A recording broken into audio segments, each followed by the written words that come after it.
The Adventures of Sherlock Holmes by Sir Arthur Conan Doyle. 7. The Adventure of the Blue Carbuncle. I had called upon my friend Sherlock Holmes upon the second morning after Christmas, with the intention of wishing him the compliments of the season. He was lounging upon the sofa in a purple dressing-gown, a pipe-rack within his reach upon the right, and a pile of crumpled morning papers evidently newly studied near at hand. Beside the couch was a wooden chair, and on the angle of the back hung a very seedy and disreputable hard felt hat, much the worse for wear, and cracked in several places.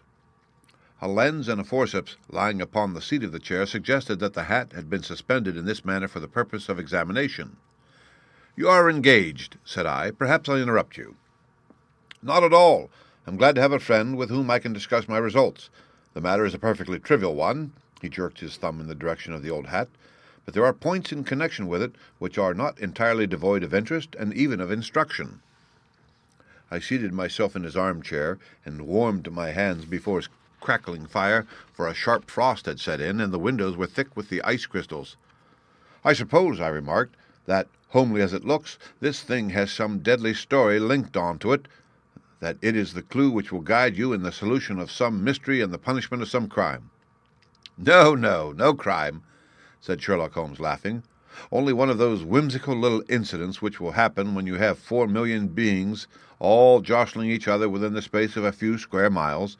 Amid the action and reaction of so dense a swarm of humanity, every possible combination of events may be expected to take place, and many a little problem will be presented which may be striking and bizarre without being criminal.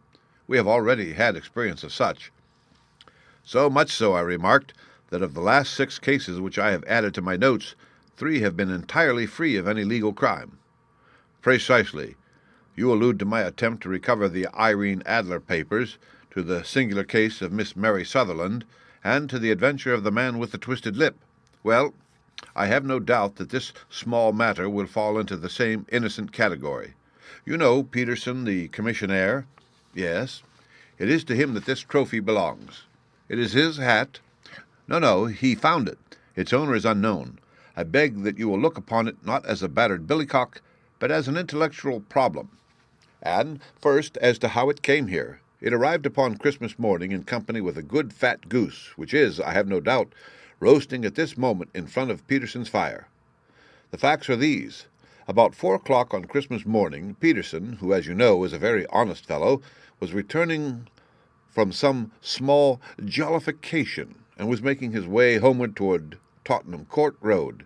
In front of him he saw in the gaslight a tallish man walking with a slight stagger and carrying a white goose slung over his shoulder. As he reached the corner of Goodge Street, a row broke out between this stranger and a little knot of roughs. One of the latter knocked off the man's hat, on which he raised his stick to defend himself, and swinging it over his head, smashed the shop window behind him. Peterson had rushed forward to protect the stranger from his assailants, but the man, shocked at having broken the window and seeing an official-looking person in uniform rushing towards him, dropped his goose, took to his heels, and vanished amid the labyrinth of small streets which lie at the back of Tottenham Court Road. The roughs had also fled at the appearance of Peterson, so that he was left in possession of the field of battle, and also of the spoils of victory in the shape of this battered hat and a most unimpeachable Christmas goose, which surely he restored to their owner. My dear fellow, there lies the problem. It is true that "For Mrs. Henry Baker" was printed upon a small card which was tied to the bird's left leg, and it is also true that the initials H.B. are legible upon the lining of this hat. But as there are some thousands of Bakers and some hundreds of Henry Bakers in this city of ours, it is not easy to restore lost property to any one of them. What then did Peterson do? He brought round both goose and hat to me on Christmas morning, knowing that even the smallest problems are of interest to me. The goose we retained until this morning, when there were signs that, in spite of the slight frost, it would be well that it should be eaten without unnecessary delay. Its finder has carried it off, therefore, to fulfill the ultimate destiny of a goose, while I continue to retain the hat of the unknown gentleman who lost his Christmas dinner. Did he not advertise? No. Then what clue could you have as to his identity? Only as much as we can deduce. From his hat? Precisely. But you are joking. What can you gather from this old battered felt? Here is my lens. You know my methods. What can you gather yourself as to the individuality of the man who has worn this article?" I took the tattered object in my hands and turned it over rather ruefully. It was a very ordinary black hat of the usual round shape, hard and much the worse for wear. The lining had been of red silk, but was a good deal discolored. There was no maker's name, but as Holmes had remarked, the initials H.B. were scrawled upon one side. It was pierced in the brim for a hat secure, but the elastic was missing. For the rest, it was cracked, exceedingly dusty, and spotted in several places, although there seemed to have been some attempt to hide the discolored patches by smearing them with ink. "I can see nothing," said I, handing it back to my friend. "On the contrary, Watson, you can see everything. You fail, however, to reason from what you see. You are too timid in drawing your inferences. Then pray tell me what it is that you can infer from this hat." He picked it up and gazed at it in the peculiar introspective fashion which was characteristic of him. "It is perhaps less suggestive than it might have been," he remarked, "and yet there are a few inferences which are very distinct, and a few others which represent at least a strong balance of probability. That the man was highly intellectual is of course obvious upon the face of it, and also that he was fairly well-to-do within the last 3 years, although he has now fallen upon evil days. He had foresight, but has less now than formerly, pointing to a moral retrogression which, when taken with the decline of his fortunes, seems to indicate some evil influence, probably drink, at work upon him. This may account also for the obvious fact that his wife has ceased to love him." "My dear Holmes!" "He has, however, retained some degree of self-respect," he continued, disregarding my remonstrance. "He is a man who leads a sedentary life, goes out little, is out of training entirely, is middle-aged, has grizzled hair, which he has had cut within the last few days, and which he anoints with lime cream. These are the more patent facts which are to be deduced from his hat. Also, by the way, that it is extremely improbable that he has gas laid on in his house." "You are certainly joking, Holmes." "Not in the least. Is it possible that even now, when I give you these results, you are unable to see how they are attained?" "I have no doubt that I am very stupid, but I must confess that I am unable to follow you. For example, how did you deduce that this man was intellectual?" For answer, Holmes clapped the hat upon his head. It came right over the forehead and settled upon the bridge of his nose. "It is a question of cubic capacity," said he. "A man with so large a brain must have something in it." "The decline of his fortunes, then?" "This hat is 3 years old. These flat brims curled at the edge came in then. It is a hat of the very best quality. Look at the band of ribbed silk and the excellent lining.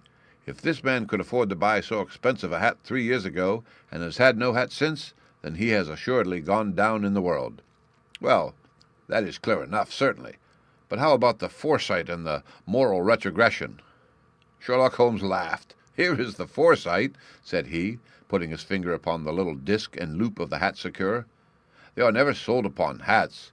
If this man ordered one, it is a sign of a certain amount of foresight, since he went out of his way to take this precaution against the wind. But since we see that he has broken the elastic and has not troubled to replace it, it is obvious that he has less foresight now than formerly, which is a distinct proof of a weakening nature. On the other hand, he has endeavored to conceal some of these stains upon the felt by daubing them with ink, which is a sign that he has not entirely lost his self-respect." "Your reasoning is certainly plausible. The further points, that he is middle-aged, that his hair is grizzled, that it has been recently cut, and that he uses lime cream, are all to be gathered from a close examination of the lower part of the lining. The lens discloses a large number of hair ends, clean cut by the scissors of the barber. They all appear to be adhesive, and there is a distinct odor of lime cream. This dust, you will observe, is not the gritty gray dust of the street, but the fluffy brown dust of the house, showing that it has been hung up indoors most of the time, while the marks of moisture upon the inside are proof positive that the wearer perspired very freely and could therefore hardly be in the best of training." "But his wife, you said that she had ceased to love him." "This hat has not been brushed for weeks. When I see you, my dear Watson, with a week's accumulation of dust upon your hat, and when your wife allows you to go out in such a state, I shall fear that you also have been unfortunate enough to lose your wife's affection." "But he might be a bachelor." "Nay, he was bringing home the goose as a peace offering to his wife. Remember the card upon the bird's leg." "You have an answer to everything, But how on earth do you deduce that the gas is not laid on in his house? One tallow stain, or even two, might come by chance, but when I see no less than 5, I think that there can be little doubt that the individual must be brought into frequent contact with burning tallow, walks upstairs at night, probably with hat in hand and a guttering candle in the other. Anyhow, he never got tallow stains from a gas jet. Are you satisfied? Well, it is very ingenious, said I, laughing, but since, as you said just now, there has been no crime committed and no harm done save the loss of a goose, all this seems to be rather a waste of energy. Sherlock Holmes had opened his mouth to reply when the door flew open and Peterson, the commissionaire, rushed into the apartment with flushed cheeks and the face of a man who is dazed with astonishment. "The goose, Mr. Holmes! The goose, sir!" he gasped. "Eh? What of it, then? Has it returned to life and flapped off through the kitchen window?" Holmes twisted himself round upon the sofa to get a fairer view of the man's excited face. "See here, sir! See what my wife found in its crop!" He held out his hand and displayed upon the center of the palm a brilliantly scintillating blue stone, rather smaller than a bean in size, but of such purity and radiance that it twinkled like an electric point in the dark hollow of his hand. Sherlock Holmes sat up with a whistle. "By Jove, Peterson," said he, "this is treasure trove indeed. I suppose you know what you have got?" "A diamond, sir, a precious stone. It cuts into glass as though it were putty." "It's more than a precious stone. It is the precious stone." "Not the Countess of Morcar's blue carbuncle," I ejaculated. "Precisely so. I ought to know its size and shape, seeing that I have read the advertisement about it in the Times every day lately. It is absolutely unique, and its value can only be conjectured, but the reward offered of £1,000 is certainly not within a 20th part of the market price." £1,000! Great Lord of mercy! The commissionaire plumped it down into a chair and stared from one to the other of us. "That is the reward, and I have reason to know that there are sentimental considerations in the background which would induce the Countess to part with half her fortune if she could but recover the gem." "It was lost, if I remember aright, at the Hotel Cosmopolitan," I remarked. "Precisely so, on December 22nd, just 5 days ago. John Horner, a plumber, was accused of having abstracted it from the lady's jewel case. The evidence against him was so strong that the case has been referred to the assizes. I have some account of the matter here, I believe." He rummaged amid his newspapers, glancing over the dates, until at last he smoothed one out, doubled it over, and read the following paragraph. "Hotel Cosmopolitan jewel robbery. John Horner, 26, plumber, was brought up upon the charge of having upon the 22nd abstracted from the jewel case of the Countess of Morcar the valuable gem known as the blue carbuncle. James Ryder, upper attendant at the hotel, gave his evidence to the effect that he had shown Horner up to the dressing-room of the Countess of Morcar upon the day of the robbery in order that he might solder the second bar of the grate, which was loose. He had remained with Horner some little time, but had finally been called away. On returning, he found that Horner had disappeared, that the bureau had been forced open, and that the small morocco casket in which, as it afterwards transpired, the Countess was accustomed to keep her jewel, was lying empty upon the dressing-table. Ryder instantly gave the alarm, and Horner was arrested the same evening, but the stone could not be found either upon his person or in his rooms. Catherine Cusack, maid to the Countess, deposed to having heard Ryder's cry of dismay on discovering the robbery, and to having rushed into the room where she found matters as described by the last witness. Inspector Bradstreet, B Division, gave evidence as to the arrest of Horner, who struggled frantically and protested his innocence in the strongest terms. Evidence of a previous conviction for robbery having been given against the prisoner, the magistrate refused to deal summarily with the offense, but referred it to the assizes. Horner, who had shown signs of intense emotion during the proceedings, fainted away at the conclusion and was carried out of court. "Ahem! So much for the police court," said Holmes thoughtfully, tossing aside the paper. "The question for us now to solve is the sequence of events leading from a rifled jewel case at one end to the crop of a goose in Tottenham Court Road at the other. You see, Watson, our little deductions have suddenly assumed a much more important and less innocent aspect. Here is the stone. The stone came from the goose, and the goose came from Mr. Henry Baker, the gentleman with the bad hat, and all the other characteristics with which I have bored you. So now we must set ourselves very seriously to finding this gentleman and ascertaining what part he has played in this little mystery. To do this, We must try the simplest means first, and these lie undoubtedly in an advertisement in all the evening papers. If this fail, I shall have recourse to other methods. What will you say? Give me a pencil and that slip of paper. Now then, found at the corner of Goodge Street a goose and a black felt hat. Mr. Henry Baker can have the same by applying at 6:30 this evening at 221B Baker Street. That is clear and concise. Very, but will he see it? Well, he is sure to keep an eye on the papers, since, to a poor man, the loss was a heavy one. He was clearly so scared by his mischance in breaking the window and by the approach of Peterson that he thought of nothing but flight. Since then he must have bitterly regretted the impulse which caused him to drop his bird. Then again, the introduction of his name will cause him to see it, for everyone who knows him will direct his attention to it. Here you are, Peterson. Run down to the advertising agency and have this put in the evening papers. In which, sir? Oh, in the Globe, Star, the Pall Mall, St. James, Evening News, Standard, Echo, and any others that occur to you. Very well, sir. And this stone? Ah, yes. I shall keep the stone, thank you. And I say, Peterson, just buy a goose on your way back and leave it here with me, for we must now have one to give to this gentleman in place of the one which your family is now devouring. When the commissionaire had gone, Holmes took up the stone and held it against the light. "It's a bonny thing," said he. "Just see how it glints and sparkles. Of course, it is a nucleus and focus of crime. Every good stone is. They are the devil's pet baits. In the larger and older jewels, every facet may stand for a bloody deed. This stone is not yet 20 years old. It was found in the banks of the Amoy River in southern China, and is remarkable in having every characteristic of the carbuncle, save that it is blue in shade instead of ruby red. In spite of its youth, it has already a sinister history. There have been 2 murders, a vitriol throwing, a suicide, and several robberies brought about for the sake of this 40-grain weight of crystallized charcoal. Who would think that so pretty a toy would be purveyor to the gallows and the prison? I'll lock it up in my strong-box now, and drop a line to the Countess to say that we have it. Do you think that this man Horner is innocent? I cannot tell. Well, then, do you imagine that this other one, Henry Baker, had anything to do with the matter? It is, I think, much more likely that Henry Baker is an absolutely innocent man who had no idea that the bird which he was carrying was of considerably more value than if it were made of solid gold. That, however, I shall determine by a very simple test if we have an answer to our advertisement. And you can do nothing until then? Nothing. In that case, I shall continue my professional round, but I shall come back in the evening at the hour you have mentioned, for I should like to see the solution of so tangled a business. Very glad to see you. I dine at 7. There is a woodcock, I believe. By the way, in view of recent occurrences, perhaps I ought to ask Mrs. Hudson to examine its crop. I had been delayed at a case, and it was little after 6:30 when I found myself in Baker Street once more.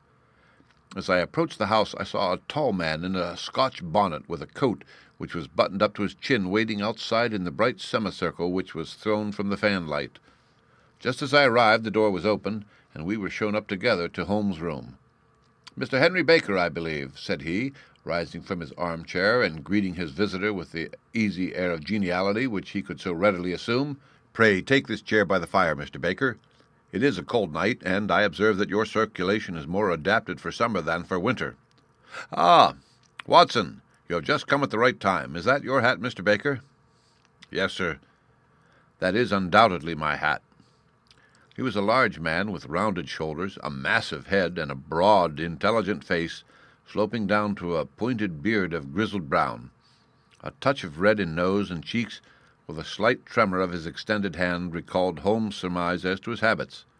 His rusty black frock coat was buttoned right up in front, with the collar turned up, and his lank wrists protruding from his sleeves without a sign of cuff or shirt.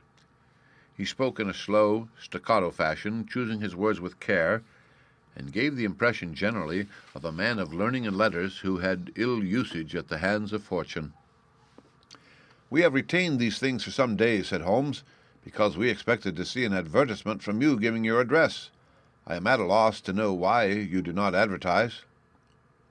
Our visitor gave a rather shamefaced laugh. "Shillings have not been so plentiful with me as they once were," he remarked. "I had no doubt that the gang of roughs who assaulted me had carried off both my hat and the bird. I did not care to spend more money in a hopeless attempt at recovering them.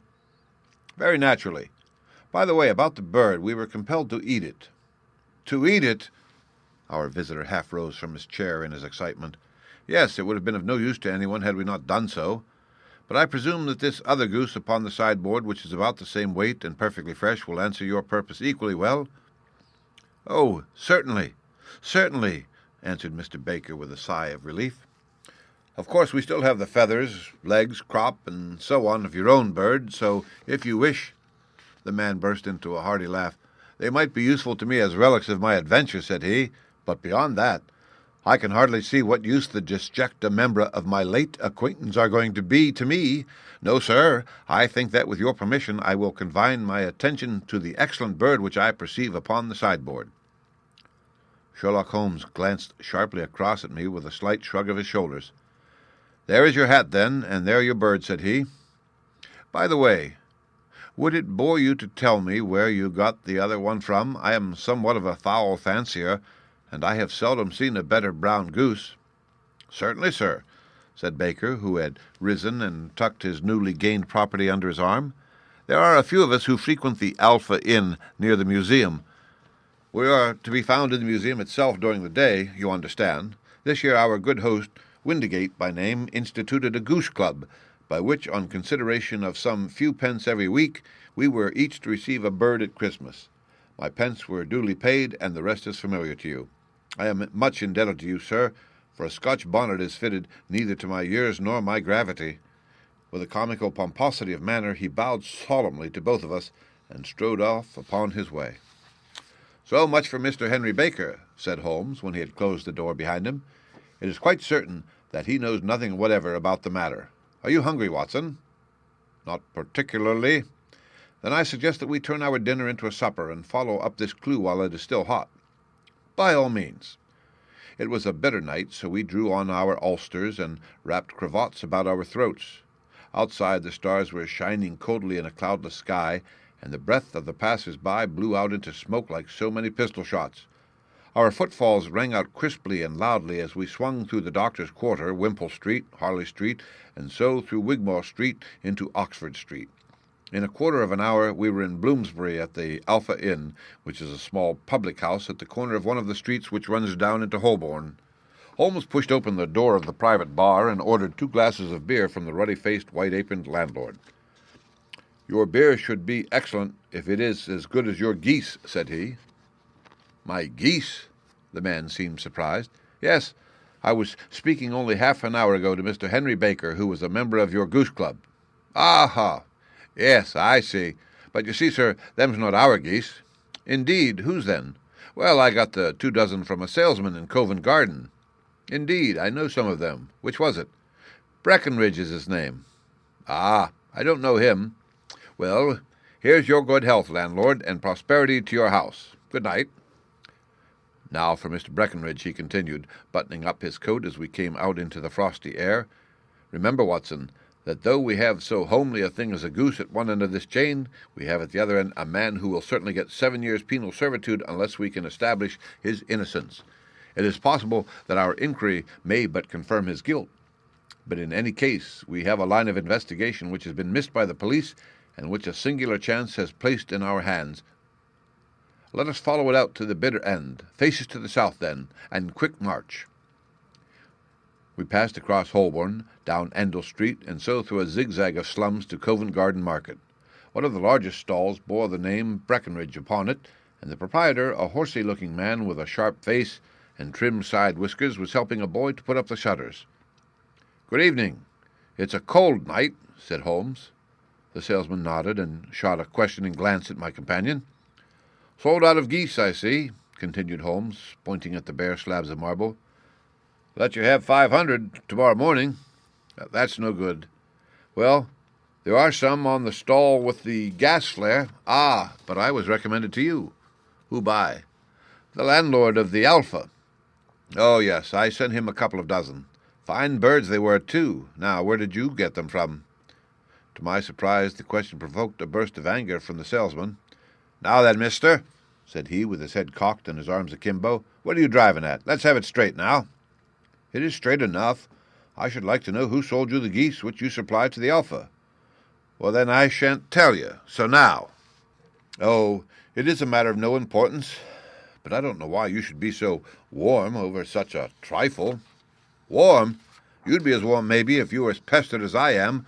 When I pay good money for a good article, there should be an end to the business. But it's, where are the geese, and who did you sell the geese to, and what will you take for the geese? One would think they were the only geese in the world to hear the fuss that is made over them. Well, I have no connection with any other people who have been making inquiries, said Holmes carelessly. If you won't tell us the bet is off, that is all. But I'm always ready to back my opinion on a matter of fowls, and I have a fiver on it that the bird I ate is a country bred. Well, then, you've lost your fiver, for it's town bred, snapped the salesman. It's nothing of the kind. I say it is. I don't believe it. Do you think you know more about fowls than I, who have handled them ever since I was a nipper? I tell you, all those birds that went to the Alpha were town bred. You'll never persuade me to believe that. Will you bet, then? It's merely taking your money, for I know that I am right, but I'll have a sovereign on you just to teach you not to be obstinate. The salesman chuckled grimly. Bring me the books, Bill, said he. The small boy brought round a small, thin volume and a great, greasy-backed one, laying them out together beneath the hanging lamp. Now then, Mr. Cocksure, said the salesman, I thought that I was out of geese, but before I finish, you'll find that there is still one left in my shop. You see this little book? Well, that's the list of the folk from whom I buy. Do you see? Well, then, here on this page are the country folk, and the numbers after their names are where their accounts are in the big ledger. Now then, you see this other page in red ink? Well, that is a list of my town suppliers. Now, look at that third name. Just read it out to me.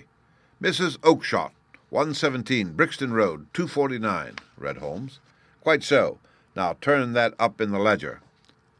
Holmes turned to the page indicated. Here you are. Mrs. Oakshott, 117 Brixton Road, egg and poultry supplier. Now then, what's the last entry? December 22nd, 24 geese at 7 shillings 6 pence. Quite so. There you are. And underneath, sold to Mr. Windigate of the Alpha at 12 shillings. What have you to say now? Sherlock Holmes looked deeply chagrined. He drew a sovereign from his pocket and threw it down upon the slab, turning away with the air of a man whose disgust is too deep for words. A few yards off he stopped under a lamp-post and laughed in the hearty, noiseless fashion which was so peculiar to him.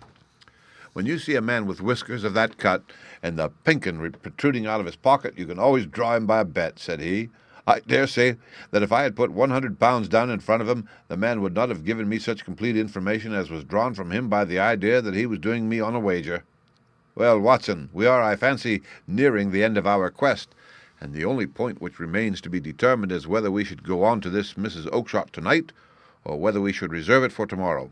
It is clear from what that surly fellow said that there are others beside ourselves who are anxious about the matter, and I should— His remarks were suddenly cut short by a loud hubbub which broke out from the stall which we had just left.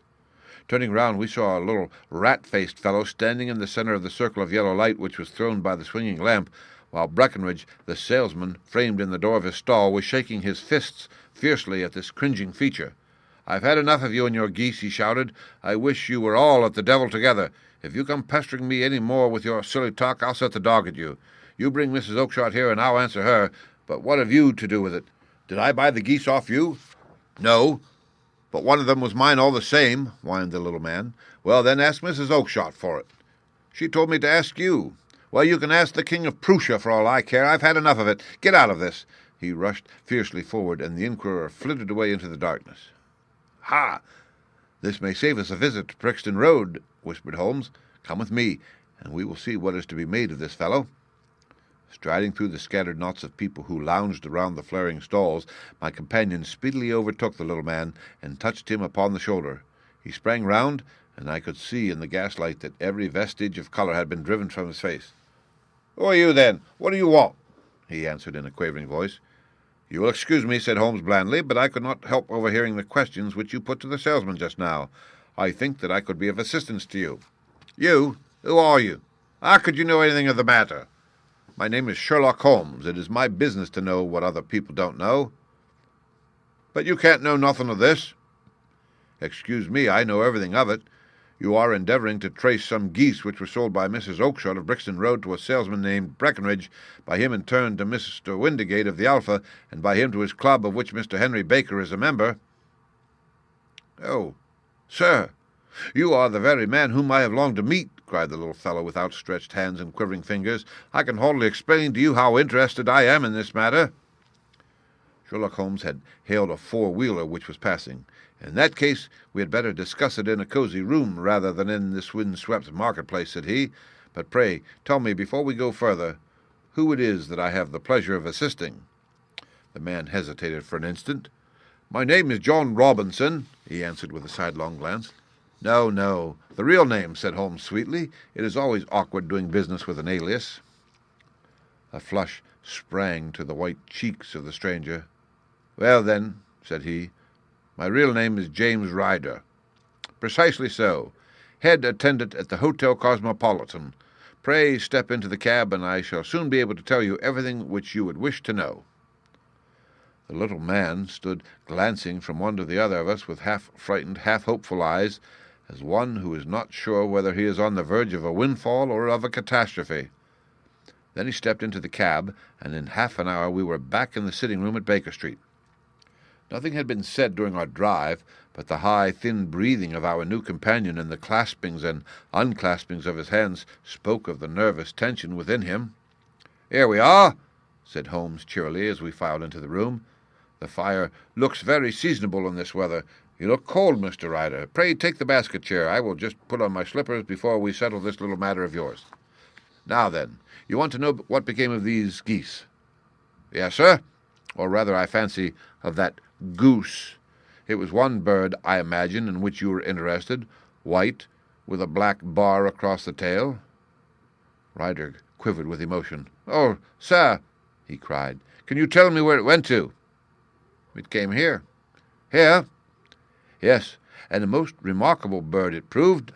I don't wonder that you should take an interest in it. It laid an egg after it was dead, the bonniest, brightest little blue egg that ever was seen. I have it here in my museum." Our visitor staggered to his feet and clutched the mantelpiece with his right hand. Holmes unlocked his strong-box and held up the blue carbuncle, which shone out like a star, with a cold, brilliant, many-pointed radiance. Ryder stood glaring with a drawn face, uncertain whether to claim or to disown it. "The game's up, Ryder," said Holmes quietly. "Hold up, man, or you'll be into the fire. Give him an arm back into his chair, Watson. He's not got blood enough to go in for felony with impunity. Give him a dash of brandy. So. Now he looks a little more human. What a shrimp it is, to be sure." For a moment he had staggered and nearly fallen, but the brandy brought a tinge of color into his cheeks, and he sat staring with frightened eyes at his accuser. "I have almost every link in my hands, and all the proofs which I could possibly need, so there is little which you need tell me. Still, that little may as well be cleared up to make the case complete. You had heard, Ryder, of this little blue stone of the Countess of Morcar's?" "It was Catherine Cusack who told me of it," he said in a crackling voice. "I see. Her ladyship's waiting-maid. Well, the temptation of sudden wealth so easily acquired was too much for you, as it has been for better men before you. But you were not very scrupulous in the means you used. It seems to me, Ryder, that there is the making of a very pretty villain in you. You knew that this man Horner, the plumber, had been concerned in some such matter before, and that suspicion would rest the more readily upon him. What did you do then? You made some small job in my lady's room, you and your confederate Cusack, and you managed that he should be the man sent for. Then, when he left, you rifled the jewel case, raised the alarm, and had this unfortunate man arrested. You then—" Ryder threw himself down suddenly upon the rug and clutched at my companion's knees. "For God's sake, have mercy," he shrieked. "Think of my father, of my mother. It would break their hearts. I never went wrong before. I never will again. I swear it on the Bible. Oh, don't bring it into court. For Christ's sake, don't." "Get back into your chair," said Holmes sternly. "It is very well to cringe and crawl now, but you thought little enough of this poor Horner in the dock for a crime of which he knew nothing." "I will fly, Mr. Holmes. I will leave the country, sir. Then the charge against him will break down." "Hum. We will talk about that. And now let us hear a true account of the next act. How came the stone into the goose, and how came the goose into the open market?" Tell us the truth, for there lies your only hope of safety." Ryder passed his tongue over his parched lips.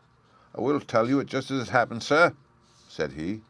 "When Horner had been arrested, it seemed to me that it would be best for me to get away with the stone at once, for I did not know at what moment the police might not take it into their heads to search me in my room. There was no place about the hotel where it would be safe. I went out as if on some commission, and I made for my sister's house.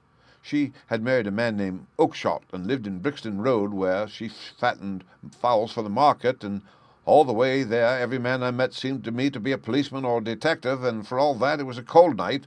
The sweat was pouring down my face before I came to the Brixton Road. My sister asked me what was the matter and why I was so pale, but I told her that I had been upset by the jewel robbery at the hotel. And then I went into the backyard and smoked a pipe and wondered what it would be best to do. I had a friend once called Maudsley, who went to the bad and has just been serving his time in Pentonville. One day he had met me and fell into talk about the ways of thieves and how they could get rid of what they stole. I knew that he would be true to me, for I knew one or two things about him. So I made up my mind to go right on to Kilburn, where he lived, and take him into me confidence. He would show me how to turn the stone into money, but how to get it to him in safety. I thought of the agonies I had gone through in coming from the hotel, and I might at any moment be seized and searched, and there would be the stone in my waistcoat pocket. I was leaning against the wall at the time and looking at the geese which were waddling about round my feet, and suddenly an idea came into my head which showed me how I could beat the best detective that ever lived. My sister had told me some weeks before that I might have the pick of her geese for a Christmas present, and I knew that she was always as good as her word. I would take my goose now, and in it I would carry my stone to Kilburn. There was a little shed in the yard, and behind this I drove one of the birds, a fine, big one, white with a barred tail, and I caught it, and prying its bill open, I thrust the stone down its throat as far as my finger could reach. The bird gave a gulp, and I felt the stone pass along its gullet and down into its crop. But the creature flapped and struggled, and out came my sister to know what was the matter.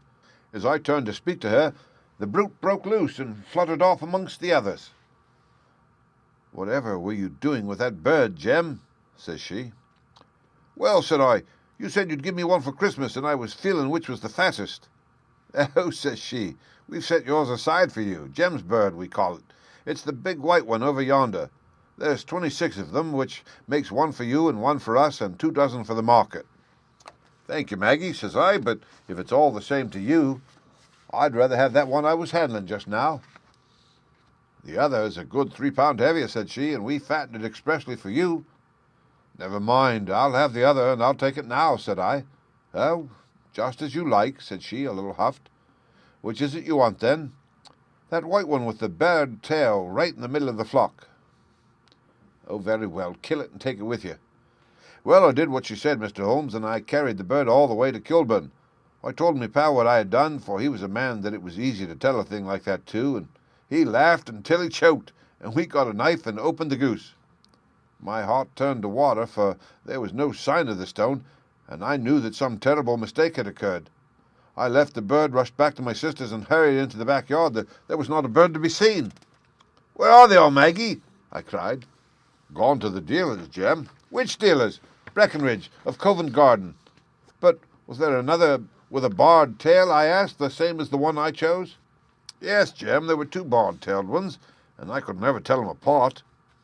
Well, then, of course, I saw it all, and I ran off as hard as my feet would carry me to this man Breckenridge. But he had sold the lot at once, and not one word would he tell me as to where they had gone. You heard him yourselves tonight. Well, he has always answered me like that. My sister thinks that I am going mad. Sometimes I think that myself. And now I am myself a branded thief, without ever having touched the wealth for which I sold my character. God help me! God help me!" He burst into convulsive sobbing, with his face buried in his hands. There was a long silence, broken only by his heavy breathing and by the measured tapping of Sherlock Holmes' fingertips upon the edge of the table. Then my friend rose and threw open the door. "Get out," said he. "What, sir? Oh, heaven bless you! No more words. Get out." And no more words were needed. There was a rush, a clatter upon the stairs, the bang of a door, and the crisp rattle of running footfalls from the street. "After all, Watson," said Holmes, reaching up his hand for his clay pipe. "I am not retained by the police to supply their deficiencies. If Horner were in danger, it would be another thing, but this fellow will not appear against him, and the case must collapse. I suppose that I am commuting a felony, but it is just possible that I am saving a soul. This fellow will not go wrong again. He is too terribly frightened. Send him to jail now, and you make him a jailbird for life. Besides, it is the season of forgiveness. Chance has put in our way a most singular and whimsical problem, and its solution is its own reward. If you will have the goodness to touch the bell, Doctor, we will begin another investigation in which also a bird will be the chief feature." The end. Read by Rick Kistner for Lit2Go, on the web at fcit.usf.edu.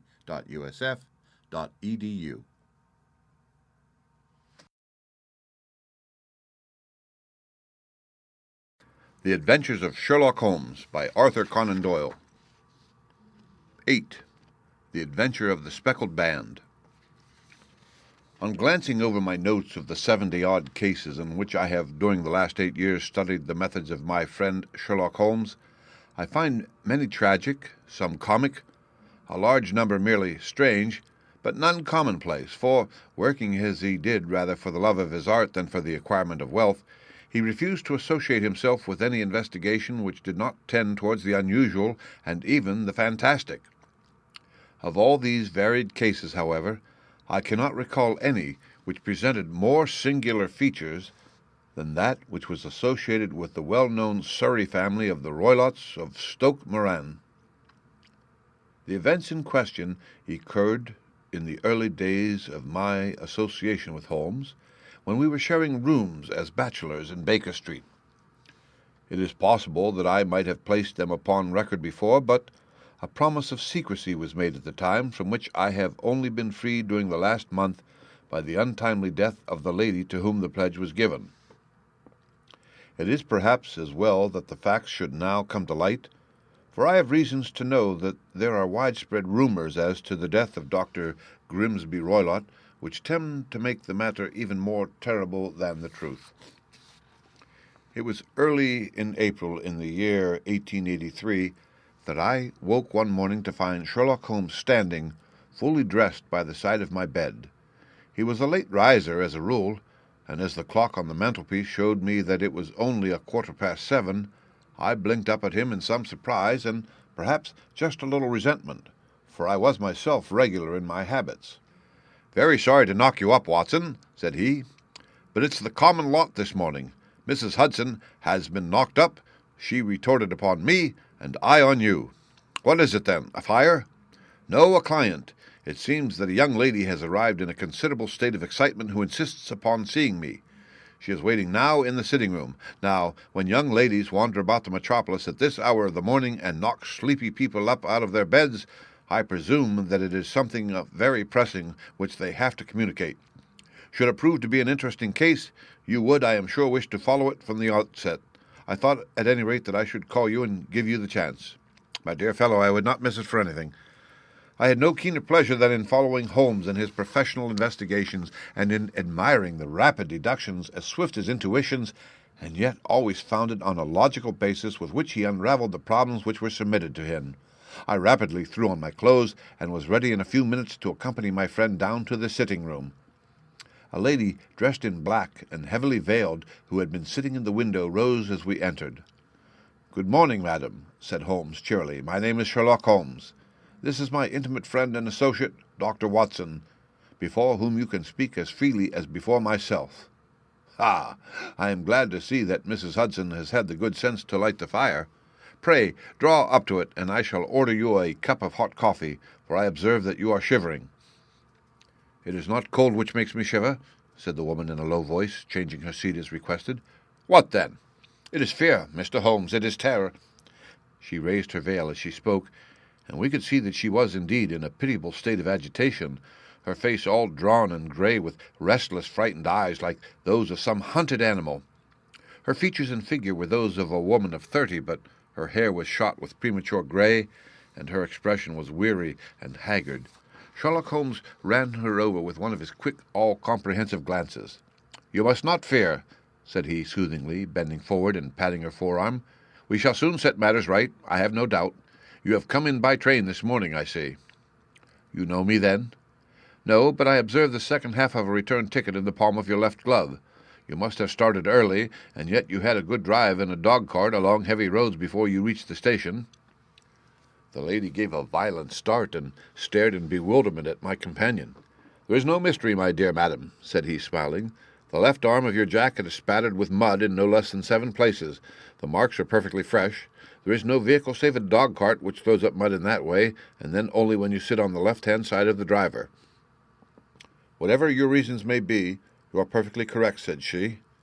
I started from home before 6, reached Leatherhead at 20 past, and came in by the first train to Waterloo. Sir, I can stand this strain no longer.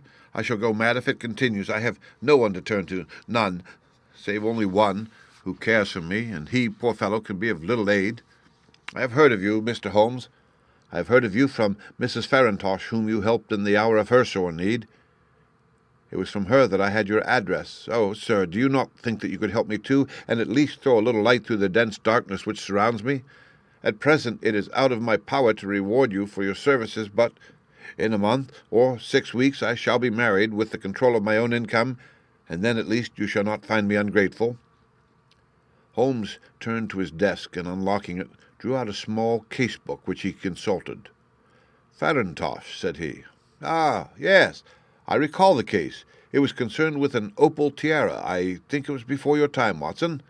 I can only say, madam, that I shall be happy to devote the same care to your case as I did to that of your friend.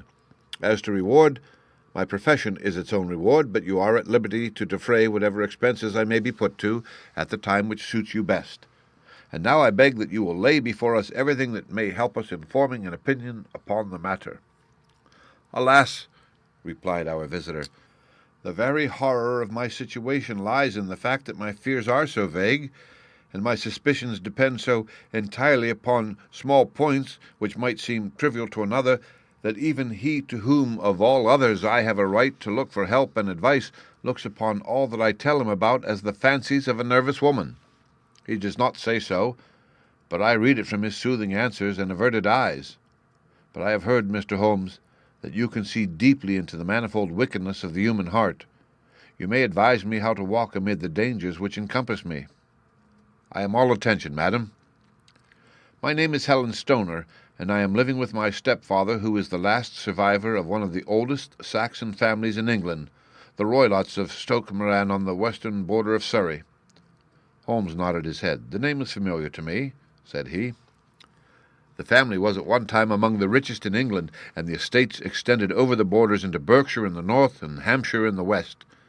In the last century, however, 4 successive heirs were of a dissolute and wasteful disposition, and the family ruin was eventually completed by a gambler in the days of the Regency.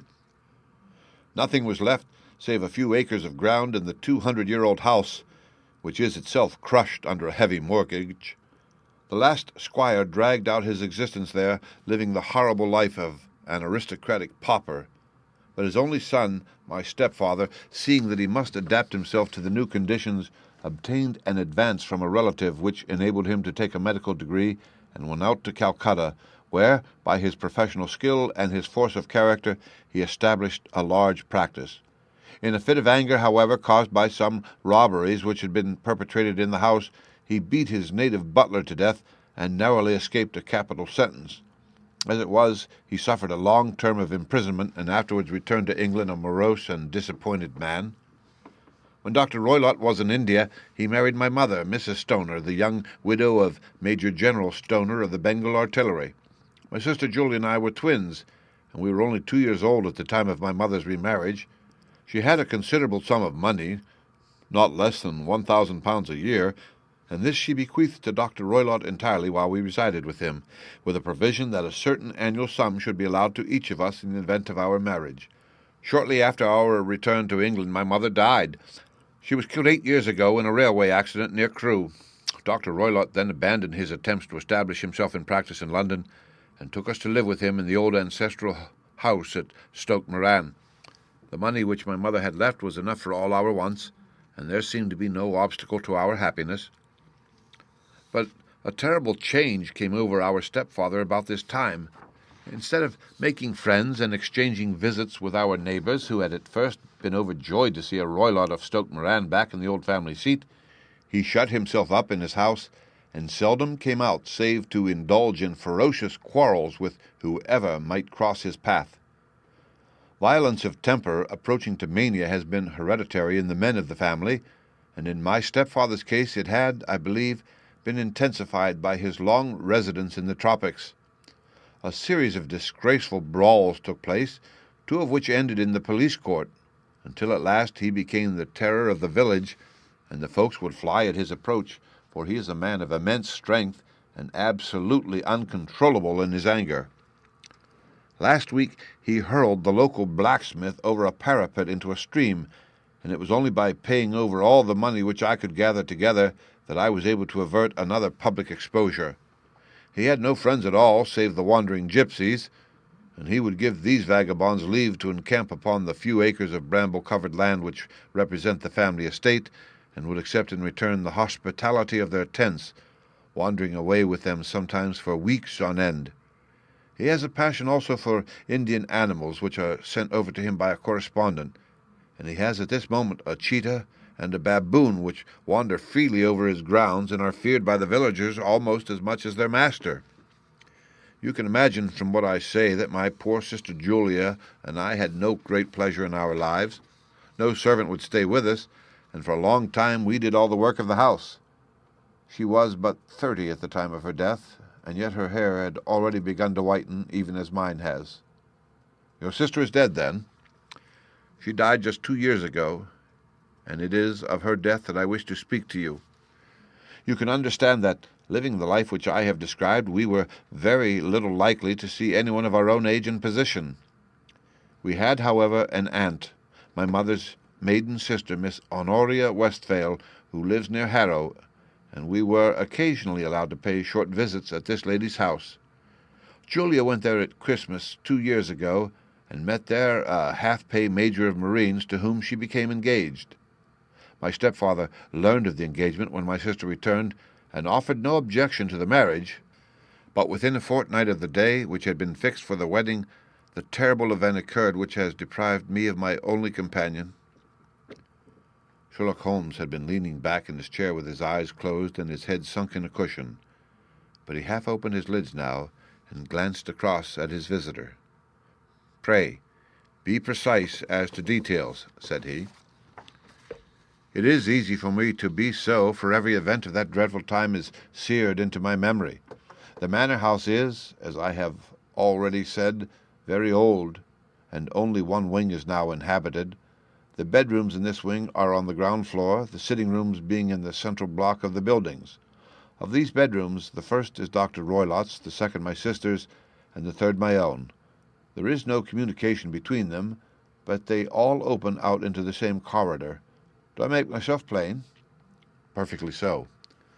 "The windows of the 3 rooms open out upon the lawn. That fatal night Dr. Roylott had gone to his room early, though we knew that he had not retired to rest, for my sister was troubled by the smell of the strong Indian cigars which it was his custom to smoke. She left her room, therefore, and came into mine, where she sat for some time, chatting about her approaching wedding. At 11 o'clock she rose to leave me, but she paused at the door and looked back.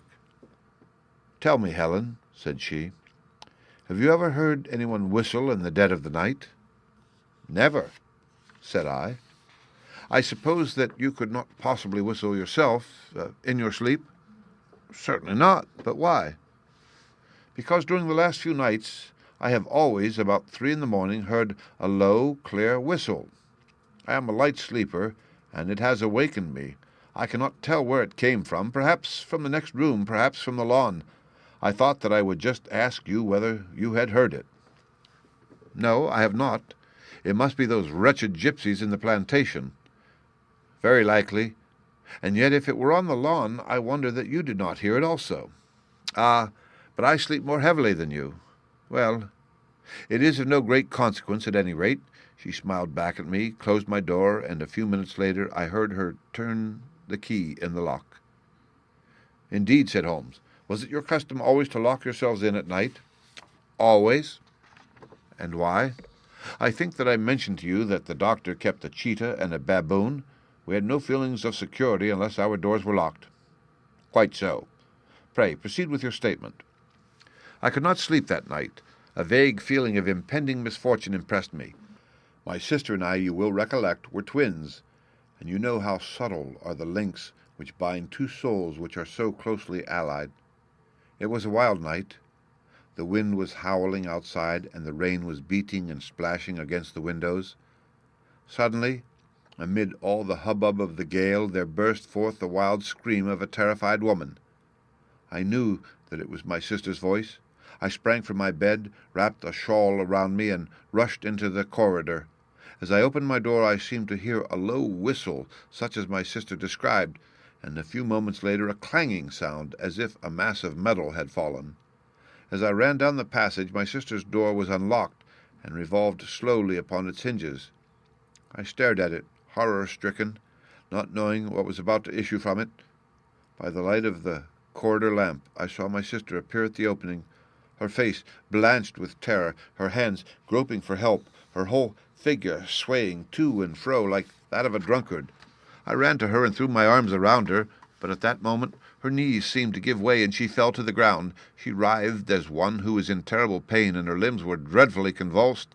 At first I thought that she had not recognized me, but as I bent over her, she suddenly shrieked out in a voice which I shall never forget, "Oh, my God! Helen! It was the band, the speckled band!" There was something else which she would fain have said, and she stabbed with her finger into the air in the direction of the doctor's room, but a fresh convulsion seized her and choked her words. I rushed out, calling loudly for my stepfather, and I met him hastening from his room in his dressing-gown. When he reached my sister's side, she was unconscious, and though he poured brandy down her throat and sent for medical aid from the village, all efforts were in vain, for she slowly sank and died without having recovered her consciousness. Such was the dreadful end of my beloved sister. "One moment," said Holmes. "Are you sure about this whistle and metallic sound? Could you swear to it?" That was what the county coroner asked me at the inquiry. It is my strong impression that I heard it, and yet, among the crash of the gale and the creaking of an old house, I may possibly have been deceived. Was your sister dressed? No, she was in her night-dress. In her right hand was found the charred stump of a match, and in her left a matchbox, showing that she had struck a light and looked about her when the alarm took place. That is important. And what conclusions did the coroner come to? He investigated the case with great care, for Dr. Roylett's conduct had long been notorious in the county, but he was unable to find any satisfactory cause of death. My evidence showed that the door had been fastened upon the inner side, and the windows were blocked by old-fashioned shutters with broad iron boards which were secured every night. The walls were carefully sounded and were shown to be quite solid all round, and the flooring was also thoroughly examined with the same result. The chimney is wide, but it is barred up by 4 large staples. It is certain, therefore, that my sister was quite alone when she met her end. Besides, there were no marks of any violence upon her. How about poison? The doctors examined her for it, but without success. What do you think that this unfortunate lady died of, then? It is my belief that she died of pure fear and nervous shock, though what it was that frightened her I cannot imagine. Were there gypsies in the plantation at the time? Yes, there are always nearly some there. Ah, and what did you gather from this allusion to a band, a speckled band? Well, sometimes I have thought that it was merely the wild talk of delirium, sometimes that it may have referred to some band of people, perhaps to those very gypsies in the plantation. I do not know whether the spotted handkerchiefs which so many of them wear over their heads might have suggested the strange adjective which she used. Holmes shook his head like a man who is far from being satisfied. "These are very deep waters," said he. "Pray go on with your narrative." 2 years have passed since then, and my life has been until lately lonelier than ever. A month ago, however, a dear friend, whom I have known for many years, has done me the honor to ask my hand in marriage. His name is Armitage, Percy Armitage, the second son of Mr. Armitage of Crane Water near Reading. My stepfather has offered no opposition to the match, and we are to be married in the course of the spring. 2 days ago some repairs were started in the west wing of the building, and my bedroom wall has been pierced, so that I have had to move into the chamber in which my sister died, and to sleep in the very bed in which she slept. Imagine then my thrill of terror when last night, as I lay awake, thinking over her terrible fate, I suddenly heard in the silence of the night the low whistle which had been the herald of her own death. I sprang up and lit the lamp, but nothing was to be seen in the room. I was too shaken to go to bed again, however, so I dressed, and as soon as it was daylight, I slipped down, got a dog-cart at the Crown Inn, which is opposite, and drove to Leatherhead, from whence I have come on this morning with the one object of seeing you and asking your advice. You have done wisely, said my friend. But have you told me all? Yes, all. Miss Roylott, you have not. You are screening your stepfather. Why, what do you mean? For answer, Holmes pushed back the frill of black lace which fringed the hand that lay upon our visitor's knee. 5 little vivid spots, the marks of 4 fingers and a thumb, were printed upon the white wrist. You have been cruelly used, said Holmes. The lady colored deeply and covered over her injured wrist. He is a hard man, she said, and perhaps he hardly knows his own strength. There was a long silence, during which Holmes leaned his chin upon his hands and stared into the crackling fire. This is a very deep business, he said at last. There are 1,000 details which I should desire to know before I decide upon our course of action. Yet we have not a moment to lose. If we were to come to Stoke Moran today, would it be possible for us to see over these rooms without the knowledge of your stepfather? As it happens, he spoke of coming into town today upon some most important business. It is probable that he will be away all day, and that there would be nothing to disturb you. We have a housekeeper now, but she is old and foolish, and I could easily get her out of the way. Excellent. You're not adverse to this trip, Watson? By no means. Then we shall both come. What are you going to do yourself? I have 1 or 2 things which I would wish to do now that I am in town, but I shall return by the 12 o'clock train, so as to be there in time for your coming. And you may expect us early in the afternoon. I have myself some small business matters to attend to. Will you not wait and breakfast? No, I must go. My heart is lightened already since I have confided my trouble to you. I shall look forward to seeing you again this afternoon. She dropped her thick black veil over her face and glided from the room. And what do you think of it all, Watson? Asked Sherlock Holmes, leaning back in his chair. It seems to me to be a most dark and sinister business. Dark enough and sinister enough. Yet if the lady is correct in saying that the flooring and walls are sound, and that the door, window, and chimney are impassable, then her sister must have been undoubtedly alone when she met her mysterious end. What becomes, then, of these nocturnal whistles, and what of the very peculiar words of the dying woman?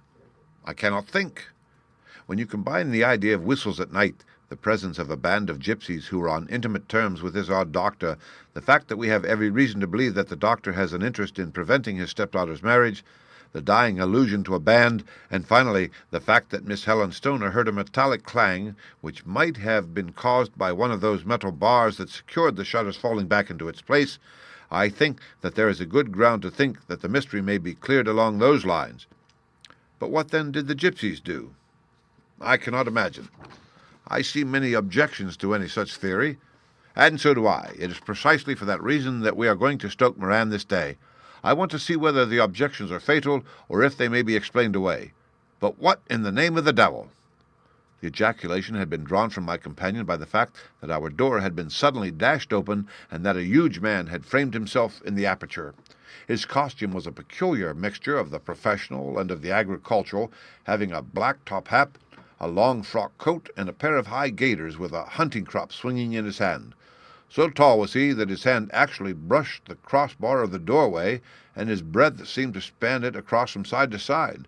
A large face, seared with 1,000 wrinkles, burned yellow with the sun, and marked with every evil passion, was turned from one to the other of us, while his deep-set, bile-shot eyes and his high, thin, fleshless nose gave him somewhat the resemblance to a fierce old bird of prey. "Which of you is Holmes?" asked this apparition. "My name, sir, but you have the advantage of me," said my companion quietly. "I am Dr. Grimsley Roylott of Stoke Moran." "Indeed, doctor," said Holmes blandly. "Pray, take a seat." "I will do nothing of the kind. My stepdaughter has been here. I have traced her. What has she been saying to you?" "It is a little cold for the time of the year," said Holmes. "What has she been saying to you?" screamed the old man furiously. "But I have heard that the crocuses promise well," continued my companion imperturbably. "Ha! You put me off, do you?" said our new visitor, taking a step forward and shaking his hunting crop. "I know you, you scoundrel. I have heard of you before. You are Holmes, the meddler."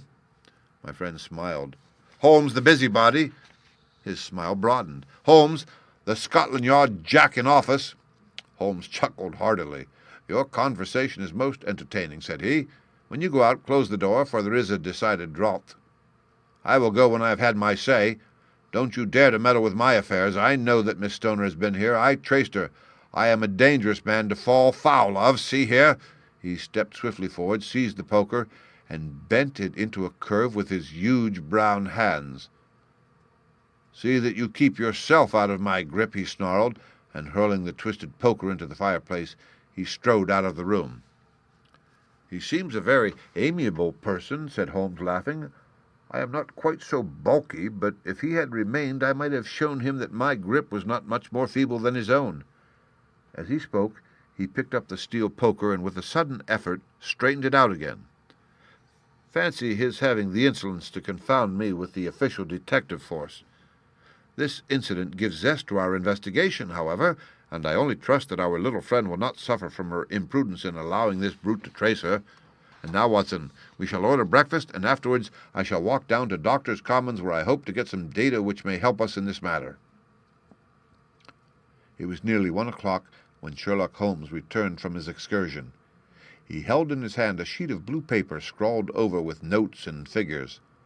"I have seen the will of the deceased wife," said he. "To determine its exact meaning, I have been obliged to work out the present prices of the investments with which it is concerned. The total income, which at the time of the wife's death was little short of £1,100, is now, through the fall in agricultural prices, not more than £750. Each daughter can claim an income of £250 in case of marriage. It is evident, therefore, that if both girls had married, this beauty would have had a mere pittance, while even one of them would cripple him to a very serious extent. My morning's work has not been wasted, since it has proved that he has the very strongest motives for standing in the way of anything of the sort. And now, Watson, this is too serious for dawdling, especially as the old man is aware that we are interesting ourselves in his affairs. So if you are ready, we shall call a cab and drive to Waterloo. I should be very much obliged if you would slip your revolver into your pocket. And Ellie's number 2 is an excellent argument with gentlemen who can twist steel pokers into knots. That and a toothbrush are, I think, all that we need." At Waterloo we were fortunate in catching a train for Leatherhead, where we hired a trap at the station inn and drove for 4 or 5 miles through the lovely Surrey lanes. It was a perfect day, with a bright sun and a few fleecy clouds in the heavens. The trees and wayside hedges were just throwing out their first green shoots, and the air was full of the pleasant smell of the moist earth. To me, at least, there was a strange contrast between the sweet promise of the spring and this sinister quest upon which we were engaged. My companion sat in the front of the trap, his arms folded, his hat pulled down over his eyes and his chin sunk upon his breast, buried in the deepest thought. Suddenly, however, he started, tapped me on the shoulder, and pointed over the meadows. "Look there," said he. A heavily timbered park stretched up in a gentle slope, thickening into a grove at the highest point. From amid the branches there jutted out the grey gables and a high roof-tree of a very old mansion. "Stoke Moran," said he. "Yes, sir, that be the house of Dr. Grimesby Roylott," remarked the driver. "There is some building going on there," said Holmes. "That is where we are going." "There's the village," said the driver, pointing to a cluster of roofs some distance to the left. "But if you want to get to the house, you'll find it shorter to get over this stile, and so by the footpath over the fields. There it is, where the lady is walking." "And the lady, I fancy, is Miss Stoner," observed Holmes, shading his eyes. "Yes, I think we had better do as you suggest." We got off, paid our fare, and the trap rattled back on its way to Leatherhead. "I thought it as well," said Holmes, as we climbed the stile, "that this fellow should think we had come here as architects or on some definite business. It may stop his gossip. Good afternoon, Miss Stoner. You see that we have been as good as our word." Our client of the morning had hurried forward to meet us with a face which spoke her joy. "I have been waiting so eagerly for you," she cried, shaking hands with us warmly. "All has turned out splendidly. Dr. Roylott has gone to town, and it is unlikely that he will be back before evening." "We have had the pleasure of making the doctor's acquaintance," said Holmes, and in a few words he sketched out what had occurred. Miss Stoner turned white to the lips as she listened. "Good heavens!" she cried. "He has followed me, then?" "So it appears. He is so cunning that I never know when I am safe from him. What will he say when he returns?"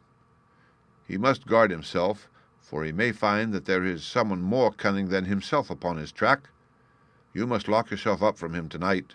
If he is violent, we shall take you away to your aunt's at Harrow. Now we must make the best use of our time, so kindly take us at once to the rooms which we are to examine." The building was of a grey, lichen-blotched stone, with a high central portion and two curving wings like the claws of a crab thrown out on each side. In one of those wings the windows were broken and blocked with wooden boards, while the roof was partly caved in, a picture of ruin. The central portion was in little better repair, but the right-hand block was comparatively modern, and the blinds in the windows with the blue smoke curling up from the chimneys showed that this was where the family resided. Some scaffolding had been erected against the end wall, and the stonework had been broken into, but there were no signs of any workmen at the moment of our visit. Holmes walked slowly up and down the ill-trimmed lawn, and examined with deep attention the outsides of the windows. "This, I take it, belongs to the room in which you used to sleep, the centre one to your sister's, and the one next to the main building to Dr. Roylott's chamber?" "Exactly so, but I am now sleeping in the middle one. Pending the alterations, as I understand. By the way, there does not seem to be any very pressing need for repairs at that end wall." "There were none. I believe that it was an excuse to move me from my room." "Ah, that is suggestive. Now, on the other side of this narrow wing runs the corridor from which these three rooms open. There are windows in it, of course?" "Yes, but very small ones, too narrow for anyone to pass through. As you both locked your doors at night, your rooms were unapproachable from that side. Now, would you have the kindness to go into your room and bar your shutters?" Miss Stoner did so, and Holmes, after a careful examination through the open window, endeavored in every way to force the shutter open, but without success. There was no slit through which a knife could be passed to raise the bar. Then with his lens he tested the hinges, but they were of solid iron, built firmly into the mass of masonry. Said he, scratching his chin in some perplexity. "My theory certainly presents some difficulties. No one could pass these shutters if they were bolted. Well, we shall see if the inside throws any light upon the matter." A small side door led into the whitewashed corridor from which the three bedrooms opened. Holmes refused to examine the third chamber, so we passed at once to the second, that in which Miss Stoner was now sleeping, and in which her sister had met with her fate. It was a homely little room, with a low ceiling and a gaping fireplace after the fashion of old country houses. A brown chest of drawers stood in one corner, a narrow white counterpaned bed in another, and a dressing-table on the left-hand side of the window. These articles, with two small wickerwork chairs, made up all the furniture in the room, save for a square of Wilton carpet in the center. The boards round, and the paneling of the walls were of brown, worm-eaten oak, so old and discolored that it may have dated from the original building of the house. Holmes drew one of the chairs into a corner and sat silent while his eyes traveled round and up and down, taking in every detail of the apartment. "Where does that bell communicate with?" he asked at last, pointing to a thick bell rope which hung down beside the bed, the tassel actually lying upon the pillow. "It goes to the housekeeper's room. It looks newer than the other things. Yes, it was only put there a couple of years ago. Your sister asked for it, I suppose?" "No, I never heard of her using it. We always used to get what we wanted for ourselves." "Indeed, it seems unnecessary to put so nice a bell-pull there. You will excuse me for a few minutes while I satisfy myself as to this floor." He threw himself down upon his face with his lens in his hand, and crawled swiftly backward and forward, examining minutely the cracks between the boards. Then he did the same with the woodwork with which the chamber was panelled. Finally, he walked over to the bed, and spent some time in staring at it and in running his eyes up and down the wall. Finally he took the bell-rope in his hand and gave it a brisk tug. "Why, it's a dummy," said he. "Won't it ring? No, it is not even attached to a wire. This is very interesting. You can see now that it is fastened to a hook just above where the little opening for the ventilator is. How very absurd. I never noticed that before. Very strange, muttered Holmes, pulling at the rope. There are one or two very singular points about this room. For example, what a fool a builder must be to open a ventilator into another room when, with the same trouble, he might have communicated with the outside air. That is also quite modern, said the lady. Done about the same time as the bell rope, remarked Holmes. Yes, there were several little changes carried out about the time. They seem to have been of a most interesting character, dummy bell ropes and ventilators which do not ventilate. With your permission, Miss Stoner, we shall now carry our researches into the inner apartment. Dr. Grimsby Roylott's chamber was larger than that of his stepdaughter, but was as plainly furnished, a camp bed, a small wooden shelf full of books, mostly of a technical character, an armchair beside the bed, a plain wooden chair against the wall, a round table, and a large iron safe were the principal things which met the eye. Holmes walked slowly round and examined each and all of them with the keenest interest. "What's in here?" he asked, tapping the safe. "My stepfather's business papers."